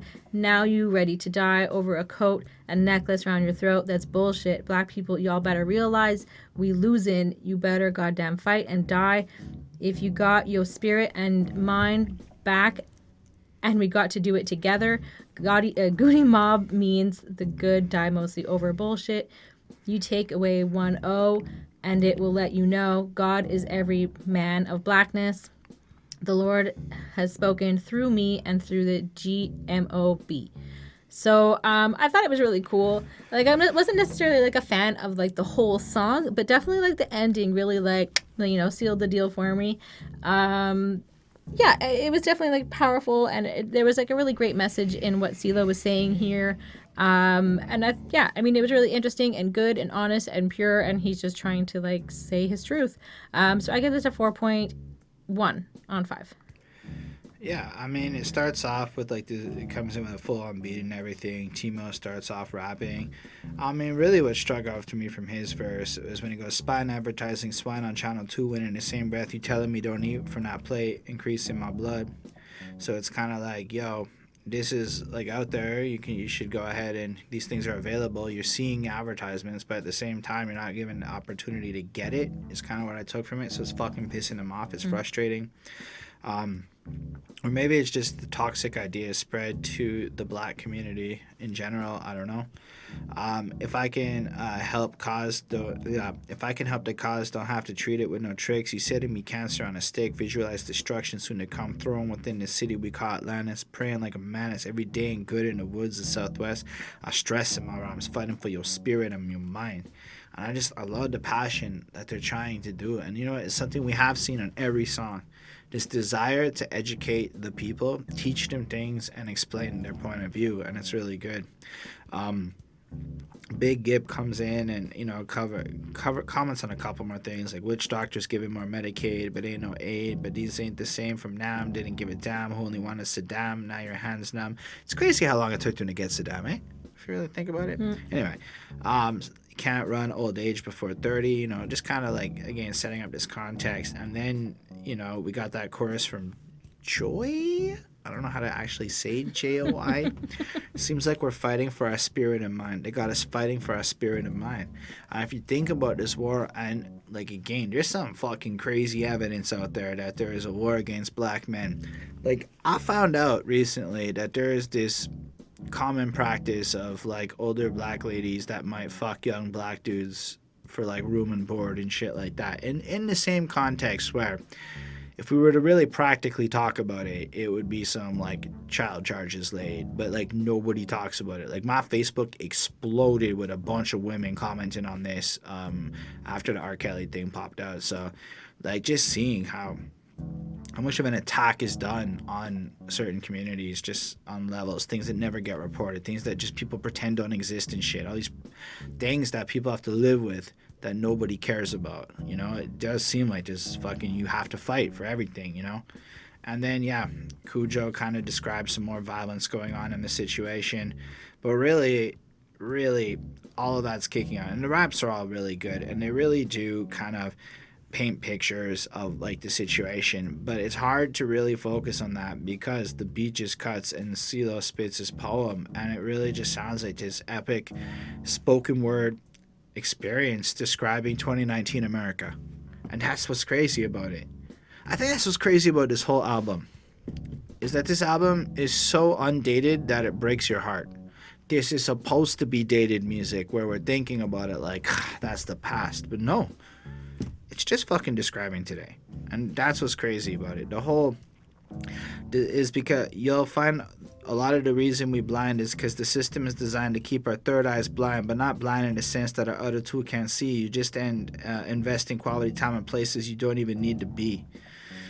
And it's, again, like, you're blinded by being distracted by some shit. Like, there's document evidence that certain label executives only allow certain rappers to go ahead and be there. Like, currently, it's if you're telling kids to pop Xannies, then you're allowed to be a rapper. You know, shit like that. And it's just, overall, it's like a call to be smarter and understand the situation. You know, understand what's going on in the world. And I'm of the mind that everybody needs to hear shit like this, because, again, you can't claim anything's new if Ceelo's dropping some shit that fucking could apply to today in back then. You know, that's what I'm trying to say here. Anyway, this song blew me away, because after Ceelo's done, it stops, and that chorus just kind of comes back in again, and the song just kind of still ends. Like, it's really long, but you don't really notice that it's almost 6 minutes because of the power that's kind of laid into it. And I don't know if I could listen to this every day, but I think this is one of the strongest tracks on this album in terms of message, in terms of power, in terms of, again, everything.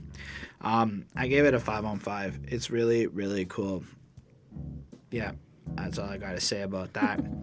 Why don't we talk about Blood? Okay.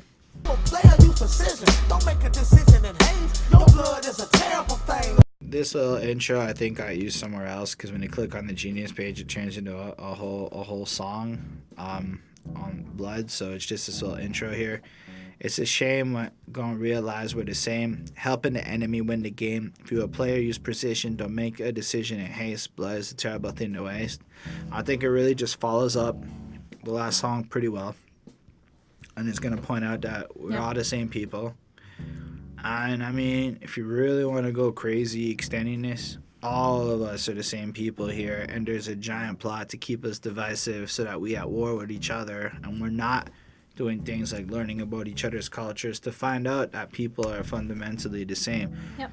Privilege aside, we're all at different scales getting fucked right now. I mean, if you look at the wage gain in Canada, Canada's fucked. Everyone acts like it's cool, but Canada is fucked in the future. And I'm not trying to compare the hood to Canada. I'm trying to say that in 2019, it feels like, to me, a lesson like what Ceelo's saying here is pretty fucking universal, and we all need to hear it.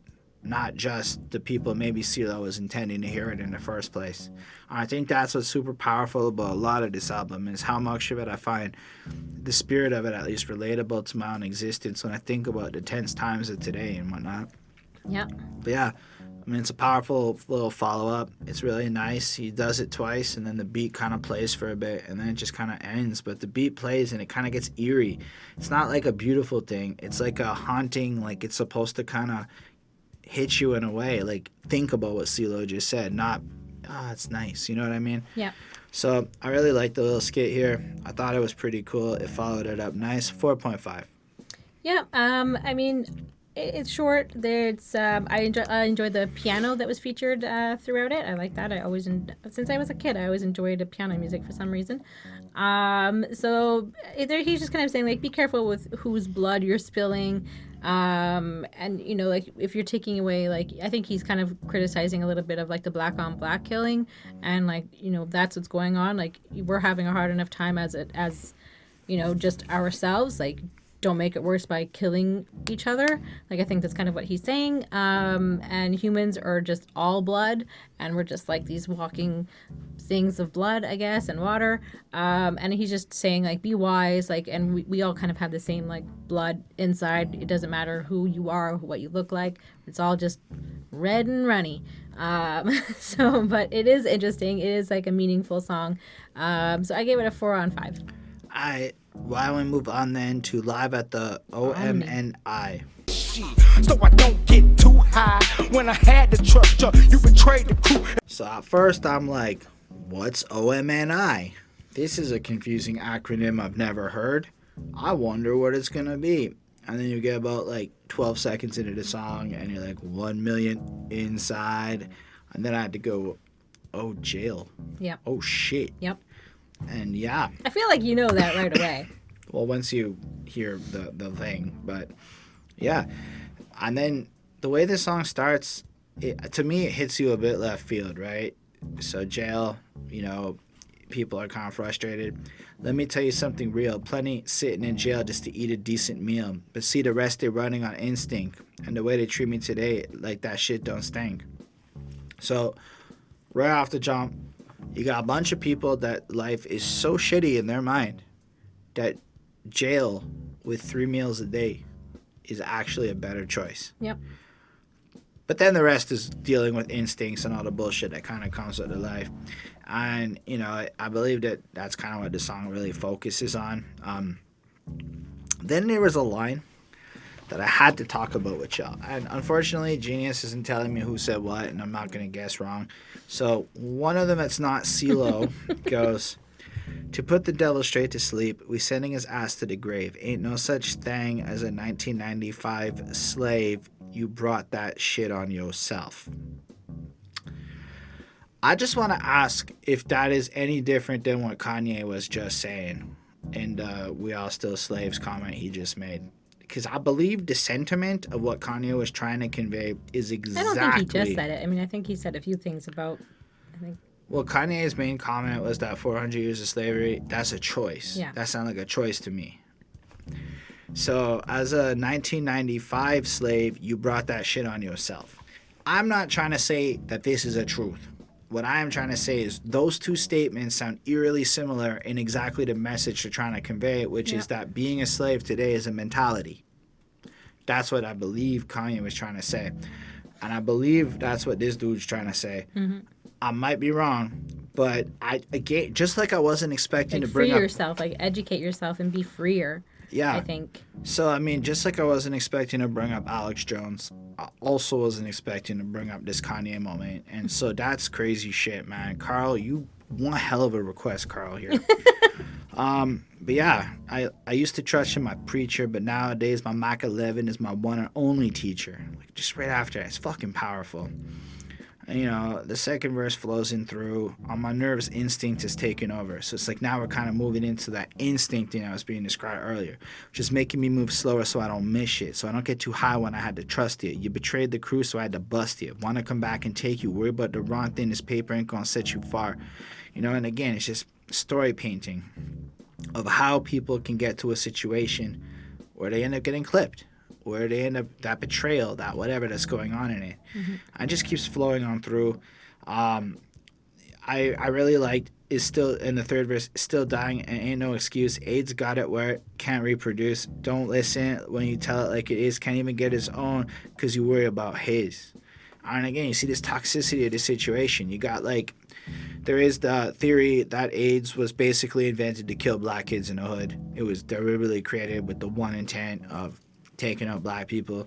So when you have these kinds of wars put against a certain group of people, how are you gonna fucking freak the fuck out? You're not even focused on yourself. Everyone's just so jealous of everyone. It creates a serious situation. I don't know. Last verse, blue skies, sweat, and hot rain. Watching the floors fall as the game. Seeing one side of the federal building gone from the car. Came from the storm right. Came to the storm right streets to Garnet filled the curb. Nowhere to go but Lovejoy. Can't exit off here. Got me trapped on your high concrete. Want me to speak. Took away Mosley and Maddox for the weekend. Kept me on your one-way streets for the arrestees. Show no pity.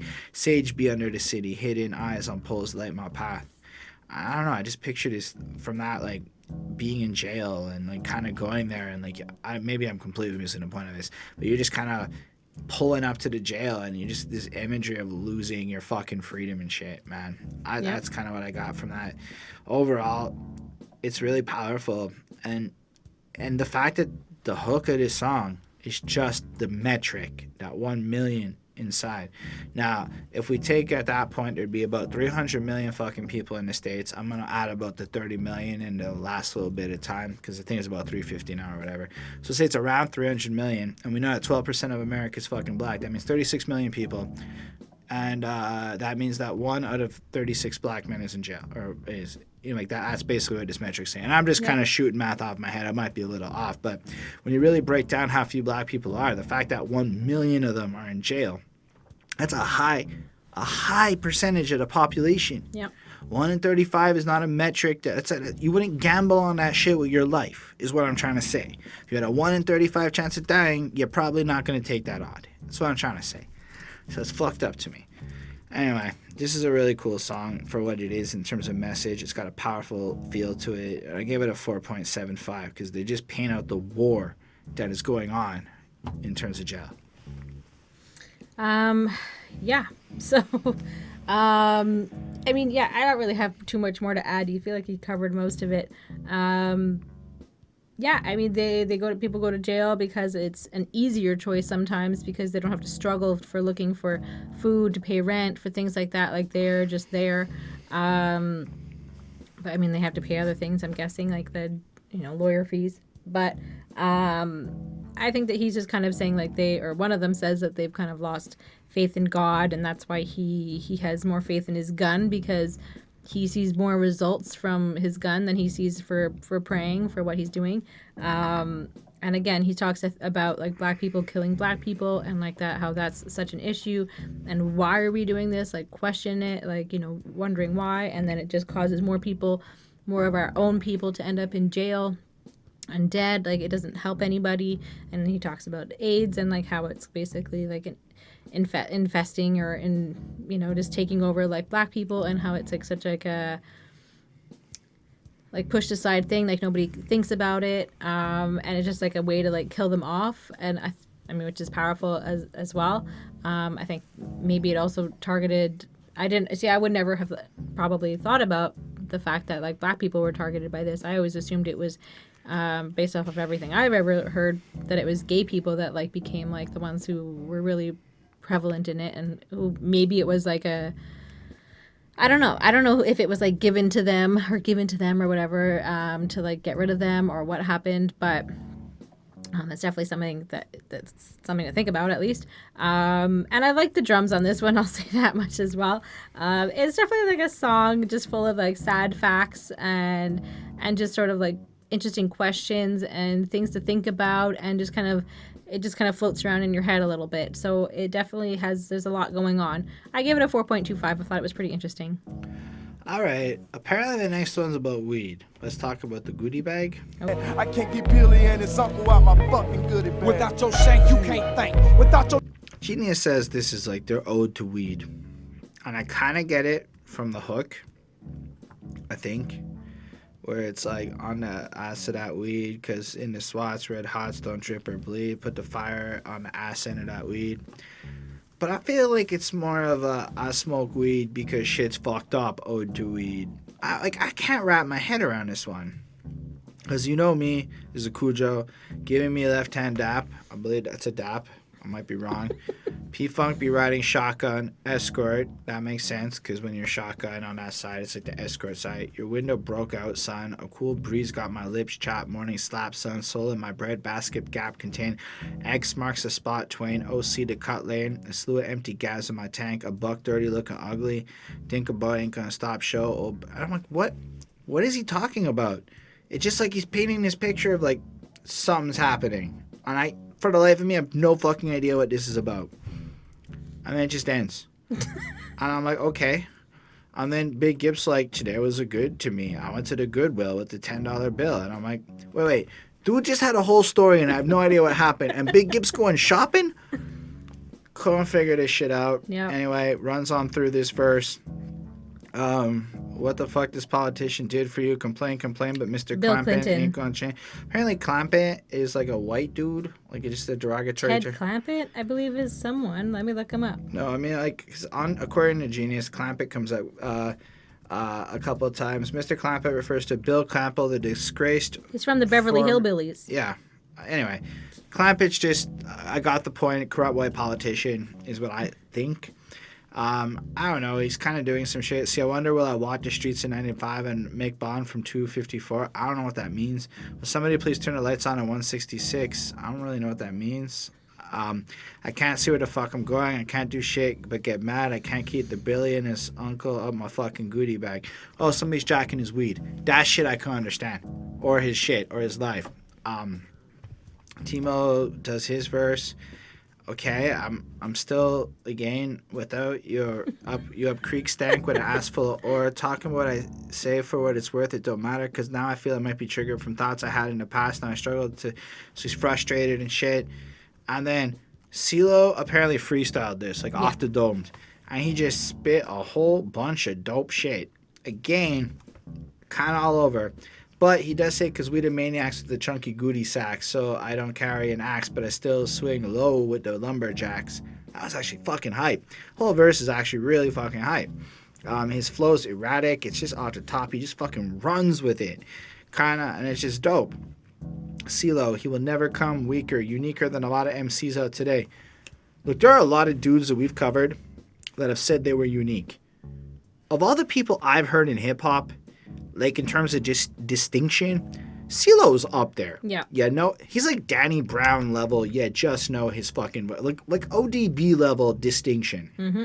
Like you just hear, like when Pac's voice, you just hear it. You just know it. Like, Ceelo's up there with just being a bit of a distinct rapper in terms Absolutely. of uniqueness. Yeah. I really appreciated that, because even in the tone of this album, he stands out, you know? Anyway, he just rips it. Kills the verse. It's super fucking long, but it's super fucking dope. On the other hand, I don't think they say a lot in this song. No. Is I guess what it is. It's actually really hype and shit, and it's very enjoyable to listen to. And I feel like I'm not conveying to you the actual joy you have listening to this song for how actual good it is. But you're more like going like, whoa, Ceelo's rapping his fucking ass off. That's fucking fire.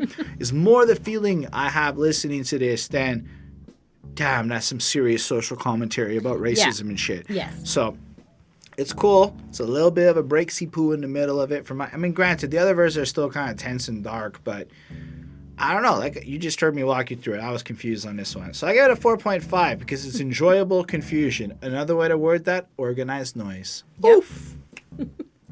Okay.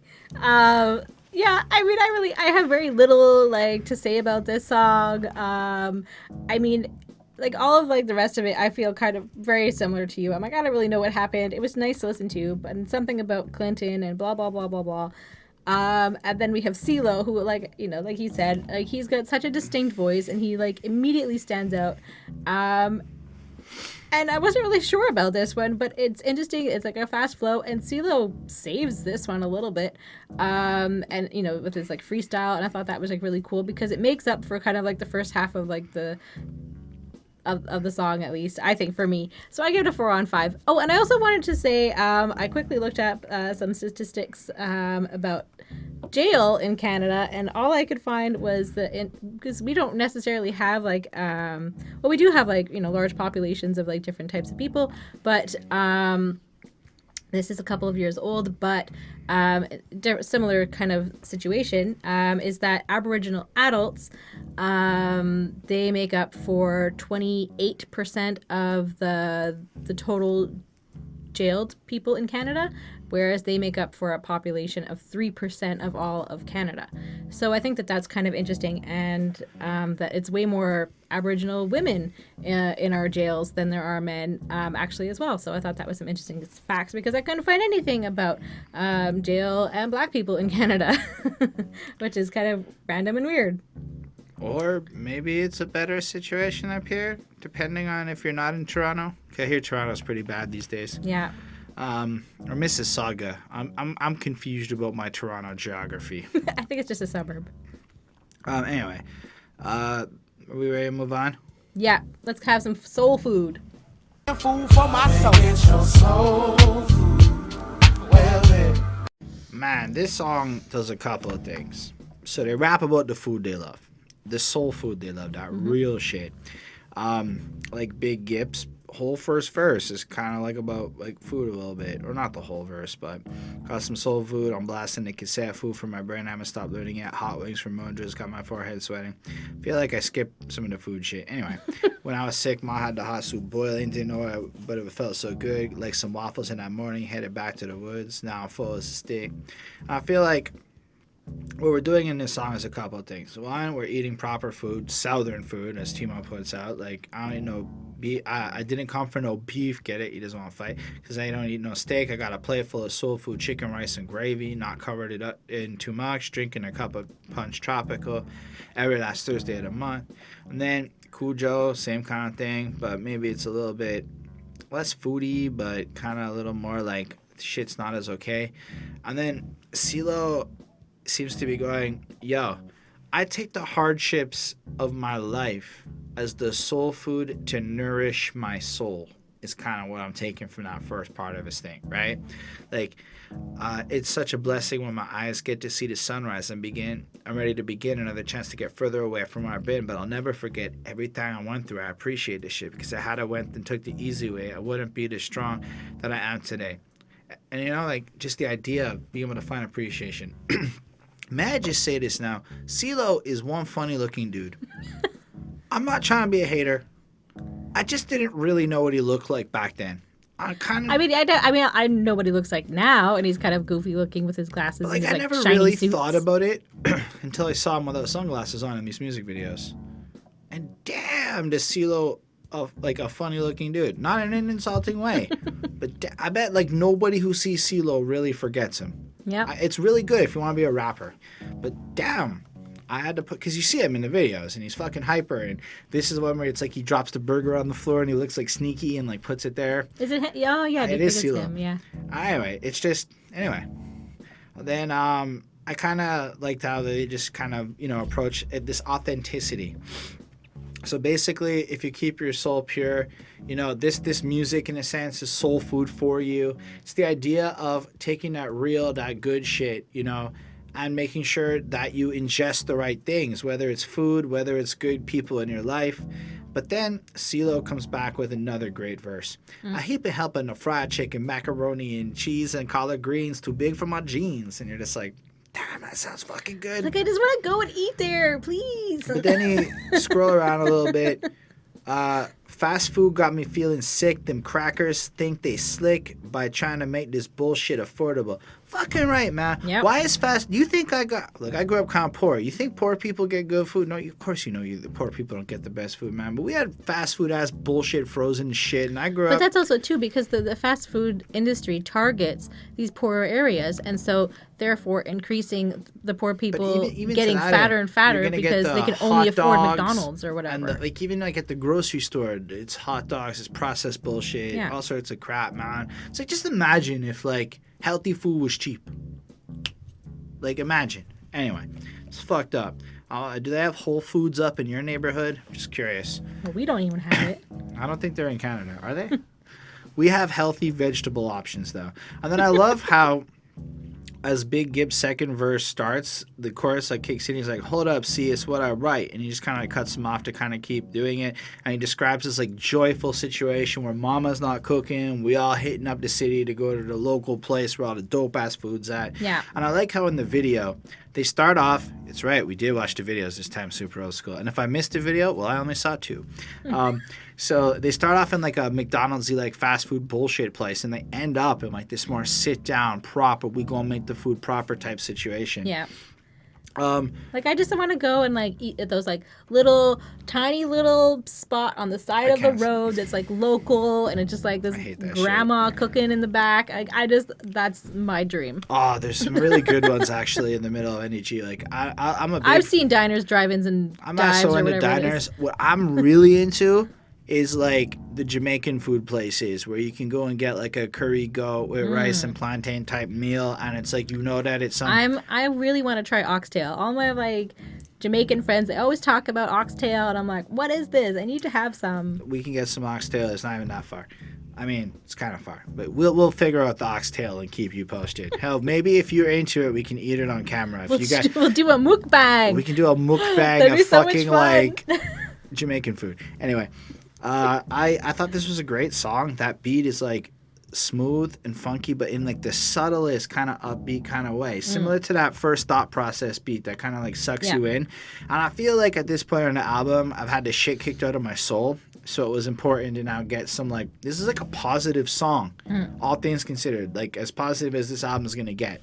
And which is good because we're about to go into another like darker place. Still 4.5 on 5. This is a good title song that I think does the album super big justice. Yeah, I agree. It's definitely like a super nice beat. Very nice flows on this one. I think I was talking about Timo and Big Grip on that one, I believe. And everything that they lived through has only like fed their souls. I think that's also something that they're talking about, that they've lived this life, but it's made them who they are, and it's given them that soul food. And plus it's also like reference to some delicious, obviously Southern food. And then they kind of talk about food is more important than sex, and that's true. You can live without sex, but you can't live without food. But can you? It'll be less enjoyable. I'm but asking hey. you, Lindell. Yep. So I mean, he's kind of saying that like this fast food that's like available to us and is cheap and easy, it's not feeding your soul. It's not doing what's right for your body. And again, this is something that like, now that I've noticed it, I am continuing to notice it. Especially, I mean, this is sort of like a southern trend. Maybe I think it's everywhere else, but it's something that we've definitely heard on like a few albums. Is like kind of like how. What is it? Eat to feed your soul, or eat to it's basically, I think a lot of people read that. Eat to live? Yeah, something like that. The Elijah Muhammad book. Yeah. The Honorable Elijah Muhammad. I don't know if I'm supposed to put the Honorable before it, but just to be safe, I'm going to do that. On that book about like food. You know what's crazy is that at the same time as like I'm learning about that through hip hop, I'm simultaneously learning about this through pop science, which is super. Like the Canadian Food Guide just got updated to kind of reflect what KRS-One's telling me to do in the gospel of hip hop. It's really interesting. How hip hop, all the farmers are not enjoying it. But like it's crazy that hip hop is teaching proper food science. Honestly, like the right things to eat. Yeah. Even though your government's lying to you. Like it's really whack when you think about how this shit was vilified by the government. Yeah. So that's why I think they're obviously like promoting like home cooked meals Oh. and being there with your family, having a sit down meal, getting to talk with your family, with your friends, and enjoying it and share that experience of sharing food. I think it is something that's That's a good that's point. like all over the world. Like you come into my house, I'll give you some food. Like I feel like that's like the most welcoming thing that you can do is like we're welcoming you. Come enjoy our food. Even on to the like South. a psychological front, allegedly taking a lady out for a dinner is your greatest success chance at getting in her pants because of the intimacy created through eating with somebody. Now, this is science. Like, this isn't me like... Yeah. I don't really like dinner dates, but apparently that's a good way to do it. I had a question for you, Internet. I believe it was the other music video, the one for cell therapy, got them banned off of MTV. And I wondered why and how that happened. And since I only saw a fun fact on Genius, I was hoping you could tell me, Internet, since I don't have time to Google it now. Anyway, next track is... Wait, I didn't finish. Oh, no? You're not even done? No. Anyways, I just wanted to say that they were thankful for being able to spread their message through music. And I give this also a 4.5 on 5. I thought this one was nice and smooth, and I liked it, and it was definitely music to feed my soul. So let's go to a funeral now.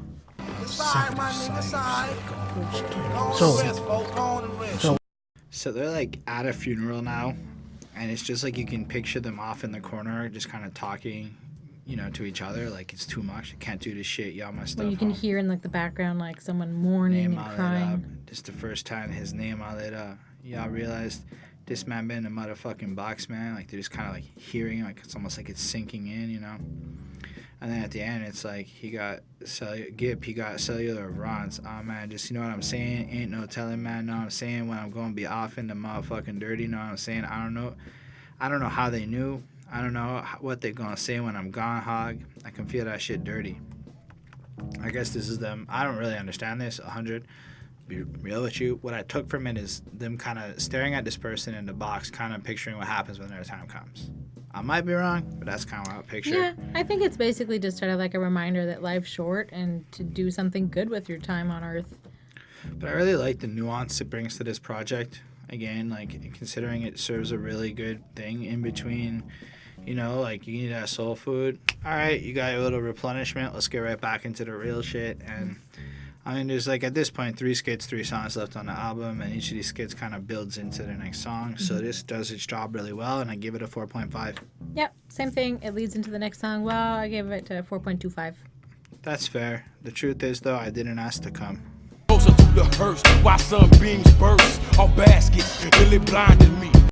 Unless I'm mistaken, the song follows the same format, with each of the men spitting their grim reality over a gloomy beat.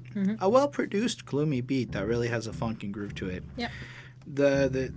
This one, to me, is like I was brought into this world, even though I didn't want to be here, per se. I didn't even ask to come. Yet, we're here in this fucking hellhole, That's kind of what I took from it. Maybe I'm missing the point of the song, but it's got the same level of heaviness. Like, Timo starts us off. Every day, somebody gets killed. Like, it's not, like, pussyfooting around. It's just being blunt and to the point. What's the deal? It's 1995. I mean, we could really update that. What's the deal? It's 2019. And want to live the type of life that people dream. I want things, a crib, a car, while living the life of a king. Well, Timo, even all of us up in middle-class America are not getting that life no more. It's pretty fucking bad these days, in my opinion. And I'm saying if middle-class America feels bad, it makes me go, fuck, the hood must be suffering in some ways. That's what I feel when I say a statement like that. It's not meant to gloat or anything. I don't know, man. Mama think I'm wrong because I want to get paid. The system ain't gave Timo a chance. 22 on the loose and black. Trying to get the noose a little slack around my neck. They trying to make it hard for a brother to cope. It's still illegal to smoke cess because they can't tax. Timo, if you came to Quebec, you'd find out that it's basically illegal to smoke and they are taxing it. Okay? It doesn't get better in the future, Timo. I'm ready to go up shit until they give me my freedom back. Big Gip comes through and does the same kind of thing in his verse. It's just kind of dark, and it falls on through. I apologize if I'm not going as deep. I feel like this one is getting a bit lengthy in terms of our podcasting here, and it's getting later into the night.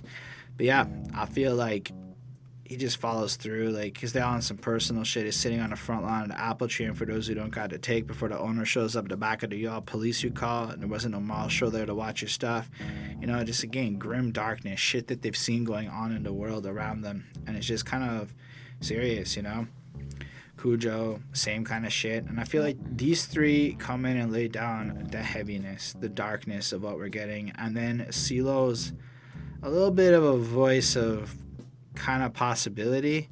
Like at the end of the verse, he's considering as the person lying in their coffin, but he flips it a bit, like leaving here was probably the best gift he ever had. We should be glad. Maybe his life was something that he had to give to show me that I need to be responsible how I live. I won't complain about my pain, but I just ain't gonna let die in vain. So being I'm gonna make it for you. The cycle that these young black men keep going through, I'm gonna break it for you. Start taking care of me, and me consists of all my friends and family from now on until I'm gone. And then it clips back into the chorus where they're born into this dark environment.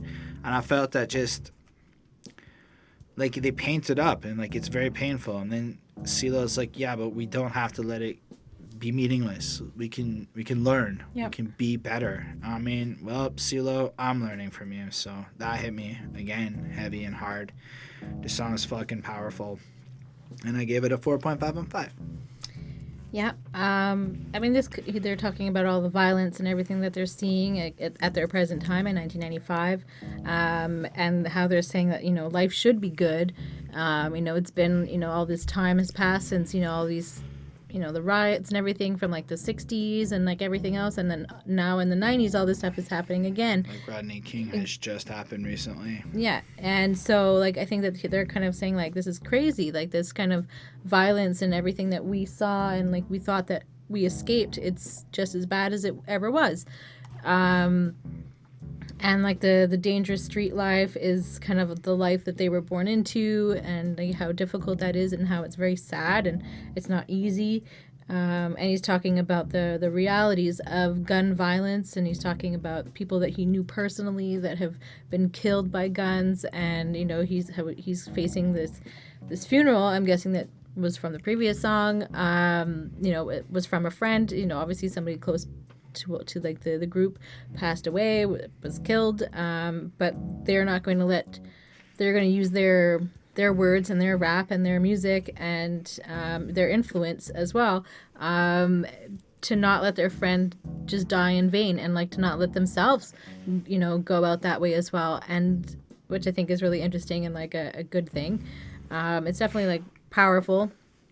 And Ceelo like almost cries on it as well. Like it's very like sad and heart-wrenching, and you're like, shit, man, like this is someone's reality, that this is how terrible their life is in this, you know, America the Great, you know, country, and it's not for a lot of people, unfortunately.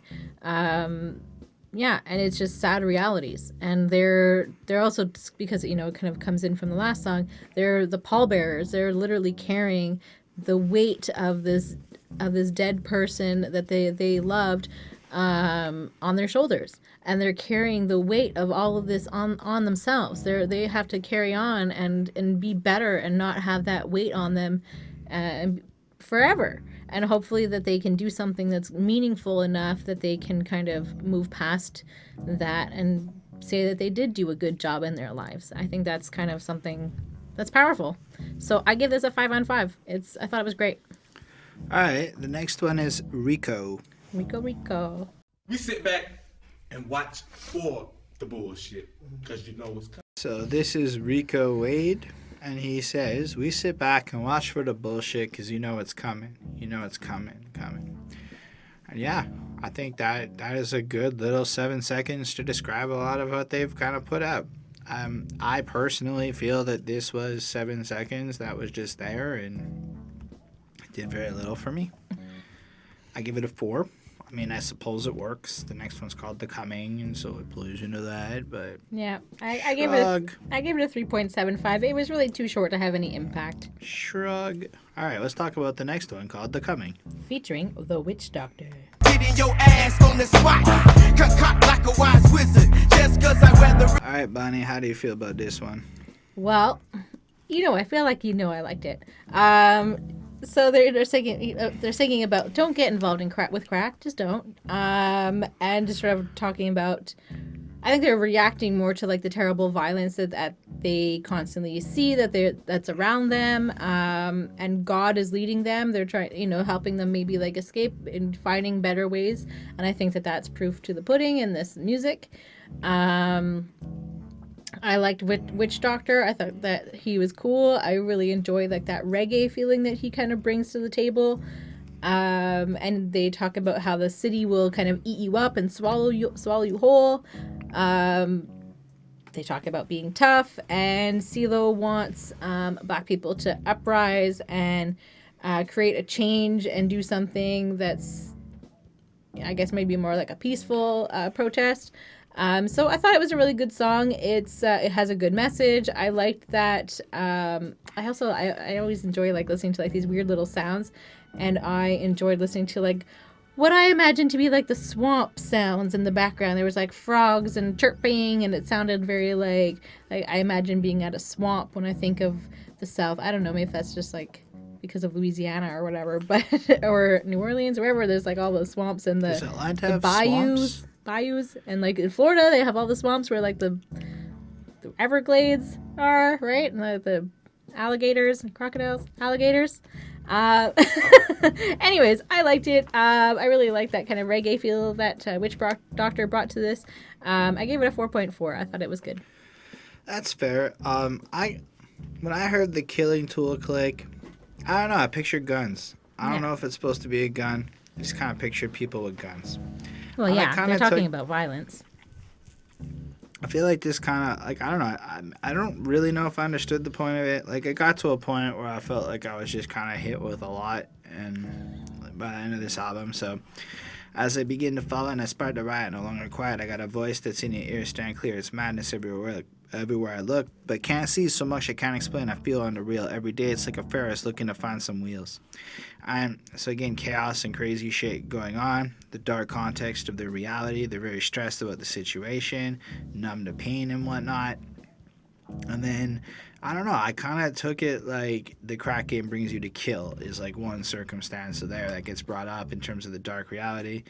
And then I kind of took Witchdoctor's verse as if you underestimate me or you come at me the wrong way, I'll be forced to kind of kill and be brought to that point. I didn't really catch a lot in from Cujo's verse. It just kind of seemed, again, more of a politicized thing, like racism and shit like that's going on. Like right off the jump, Bill washed my mouth out with soap. I mean, I'm going to assume that's Clinton because that's the president at the time. Sent you home with your shit poking out, the laugh shouting out obscenities. No, it's just a dream, but I'm a sore loser, flag murderer, crosses burning in my front yard, KKK throwing them rallies, but no, not no more. In these parts, trespassers get penalized. So it's, again, like racism and like all that shit's kind of forcing you to a point of fucking violence and unhappiness. Big Gib kind of paints out just the streets is what the situation is, and don't fuck, again, you just get this don't fuck with us kind of situation there. And then, yeah, Ceelo kind of calls, again, white people don't fuck with us because, we're going to uprise and unite together. I mean, I like it when Ceelo says cracker. Cracker's a good fucking word.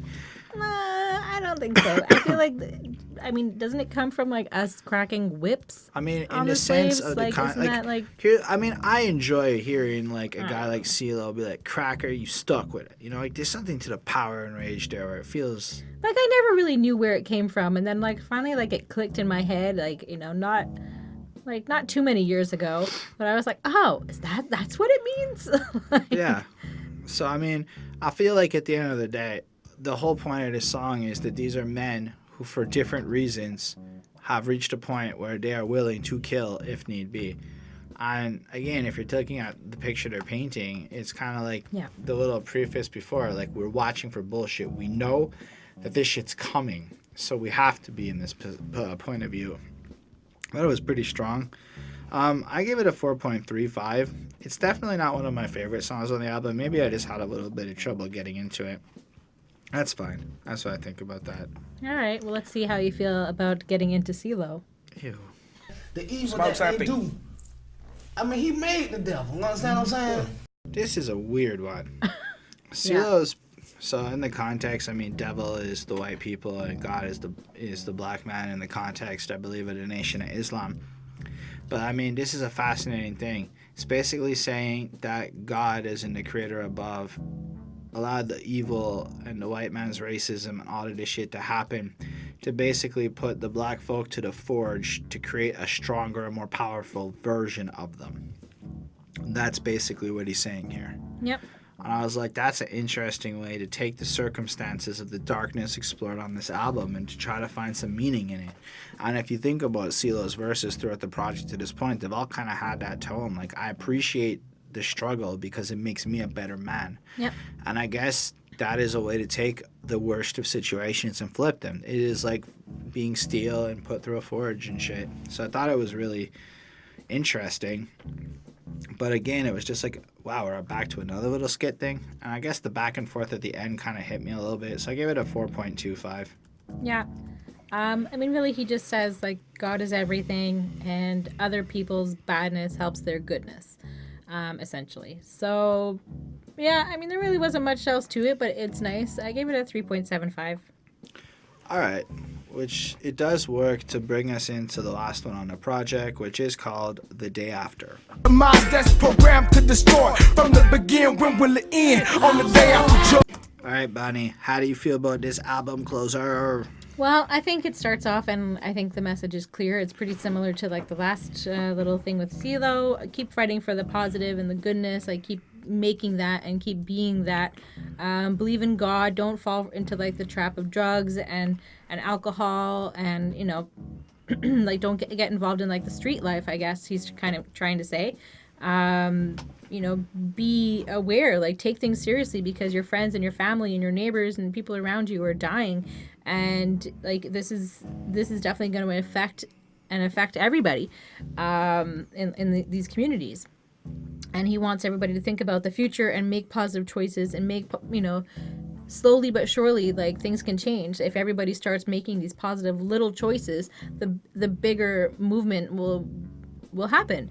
And just try to have forgiveness, I think, is kind of what he's saying as well, which is very important and not always easy, but, you know, it is something that's very important. And then basically, like, Ceelo comes in and he's like, do you want to end up in heaven or hell? Like, these are, like, your choices. And he knows he's going to heaven because he's made these good choices and death is freedom. And, you know, if you want no pain and no suffering and everything else, then do good and you'll end up in heaven with him and, like, with everybody else where you should be. He's kind of saying, like, we all belong there. Just kind of step up and, you know, like, live up to your expectations and just try to do better for yourself and for your entire race and for and for all people. I think that's kind of interesting. And I thought it was good. I gave it a 4.4. Yeah, I mean, I love the chorus because you gotta understand, this is like the culmination of a journey. Like, this is definitely, I mean, maybe it's a little too early for the album wrap up, but this is definitely an album that is meant to be listened to as a complete project, as it takes you through this painful experience only to get to this moment where it's like, it's a lovely song. I'm so happy we made it. I knew one day we would. All these years of struggling were never understood. Now my eyes are open and I can clearly see we didn't die for nothing because we're finally free. I'm so happy. Mm-hmm. It's like, fuck, eh? After all of this struggle, you finally get there. And then it starts off with Big Gip talking about how his grandpa dies at 103 years old and didn't complain. He just fucking did what he had to do. And he just kind of grinded, you know? And then sometimes I fight Gip. Should I spend or should I hold what tomorrow brings? Fly ain't that roll. Like, fuck, some of this southern slang is a fucking mouthful because I've never put these words in that order in my life. Fly ain't that roll egg. So many lips in my head, seeing some act up from one taste of the cup can't build me up to cut me down. Gip is in your game, but Gip won't play your game in the day after. And it's the idea of, like, he sees his grandpa as inspiration, and as much as he's stuck being in this world, why does he have to subject himself to that? Nah, he's going to be better than that. Mm. And then it just keeps following on through. I like in the second verse, the good that die mostly over bullshit, taking a gun and pulled it on an innocent friend of mine that could have been yours. How can I stop the war and all the crime inside the minds that's programmed to destroy from the beginning? When will it end? On that day after judgment, will I be ready? So, I mean, again, it's about keeping yourself focused, and in light of the fact that the darkness is coming and there's all sorts of bullshit, there's even war in a sense going on, it's about keeping yourself pure and to understand the circumstances to be above it. I don't know, and then it just kind of flows on through. Same kind of thing in the third verse, like it's darker opportunities, but you kind of have to be stronger than it, and then Ceelo's a little bit blunt at the end. Ultimately, this is a very hopeful song. The beat it's the only beat where you really feel uplifted listening to it. Like you feel like this is some spiritual uplifting goodness. Like between the tone of the messages, like we finally are surviving. Like even if it is just that through death, because of how we lived our life, we're going to be free in our spirits. It's still kind of morbid. It's still powerful because, like, I mean, if you look at it from a Christian perspective, you are supposed to suffer till you die and then you meet God. Yeah. I mean, my grandma passed and she literally just believed that shit to the day she died. And, like, that, the funeral service was kind of like that. Like, she's happy now because she suffered in life and now she's fucking with God. I think I said that weirdly, fucking with God. Anyway.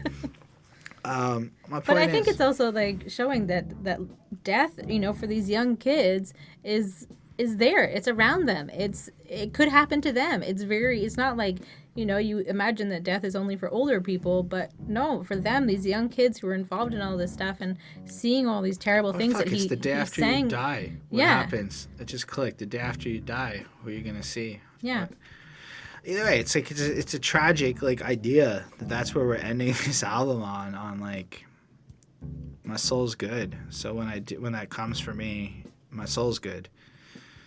It's powerful. I give this a 5. This, in my opinion, is one of the strongest ends to an album we've come across. Because over the journey and shit, this is a very powerful end. That's what I'm trying to say. Yeah, I agree. You give it your grade? Yeah, 4.4. So yeah, I guess for this album as a whole, I mean, I can say it again, emotional, dark experience. Dark in a sense where it's the most bluntest, grittiest reality shit. So when you think about soul food being real food, this is real music in the sense that it's painting a reality. And it's something that you're supposed to connect with.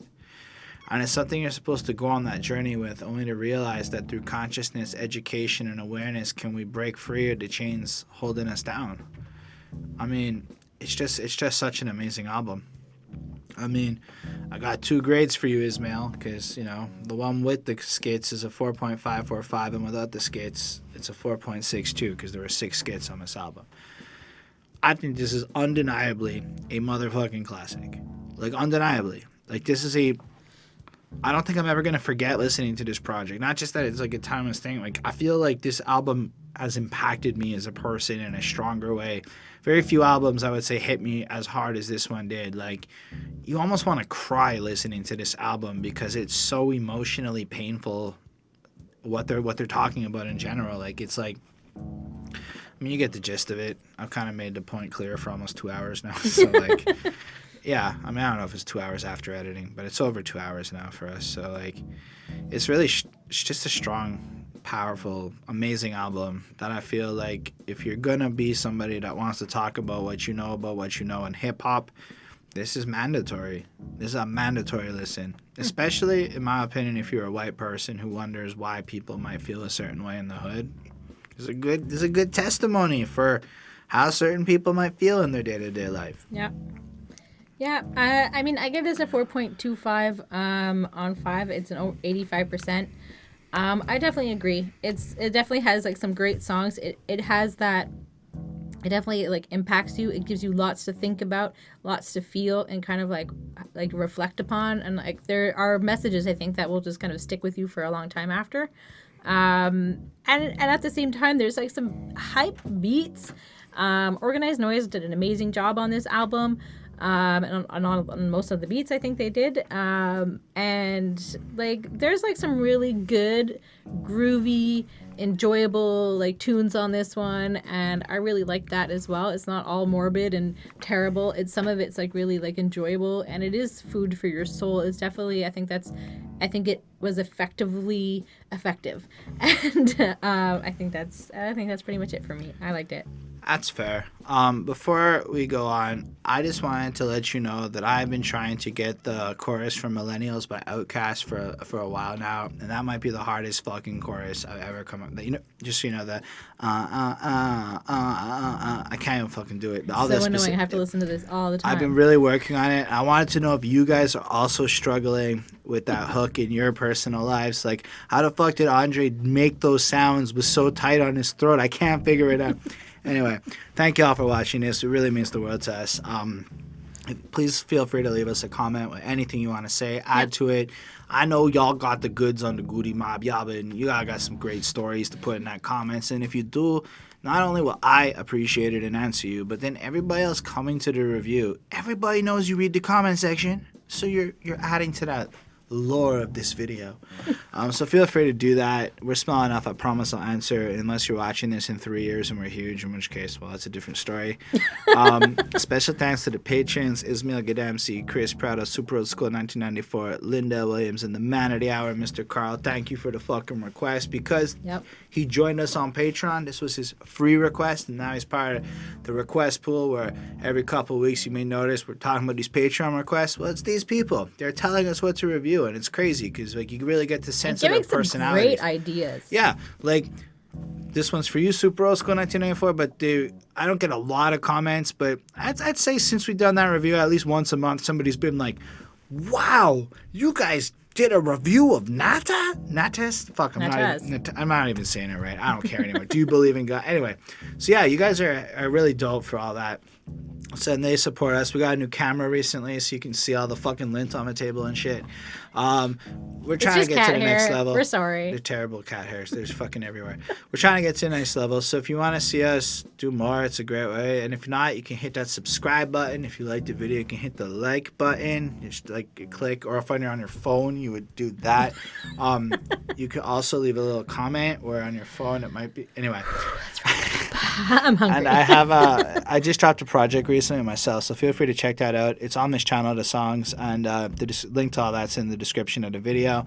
And yeah, so we're gonna go eat some less soulful soul food because it's Canada and we don't have that good shit up here. Bye, guys.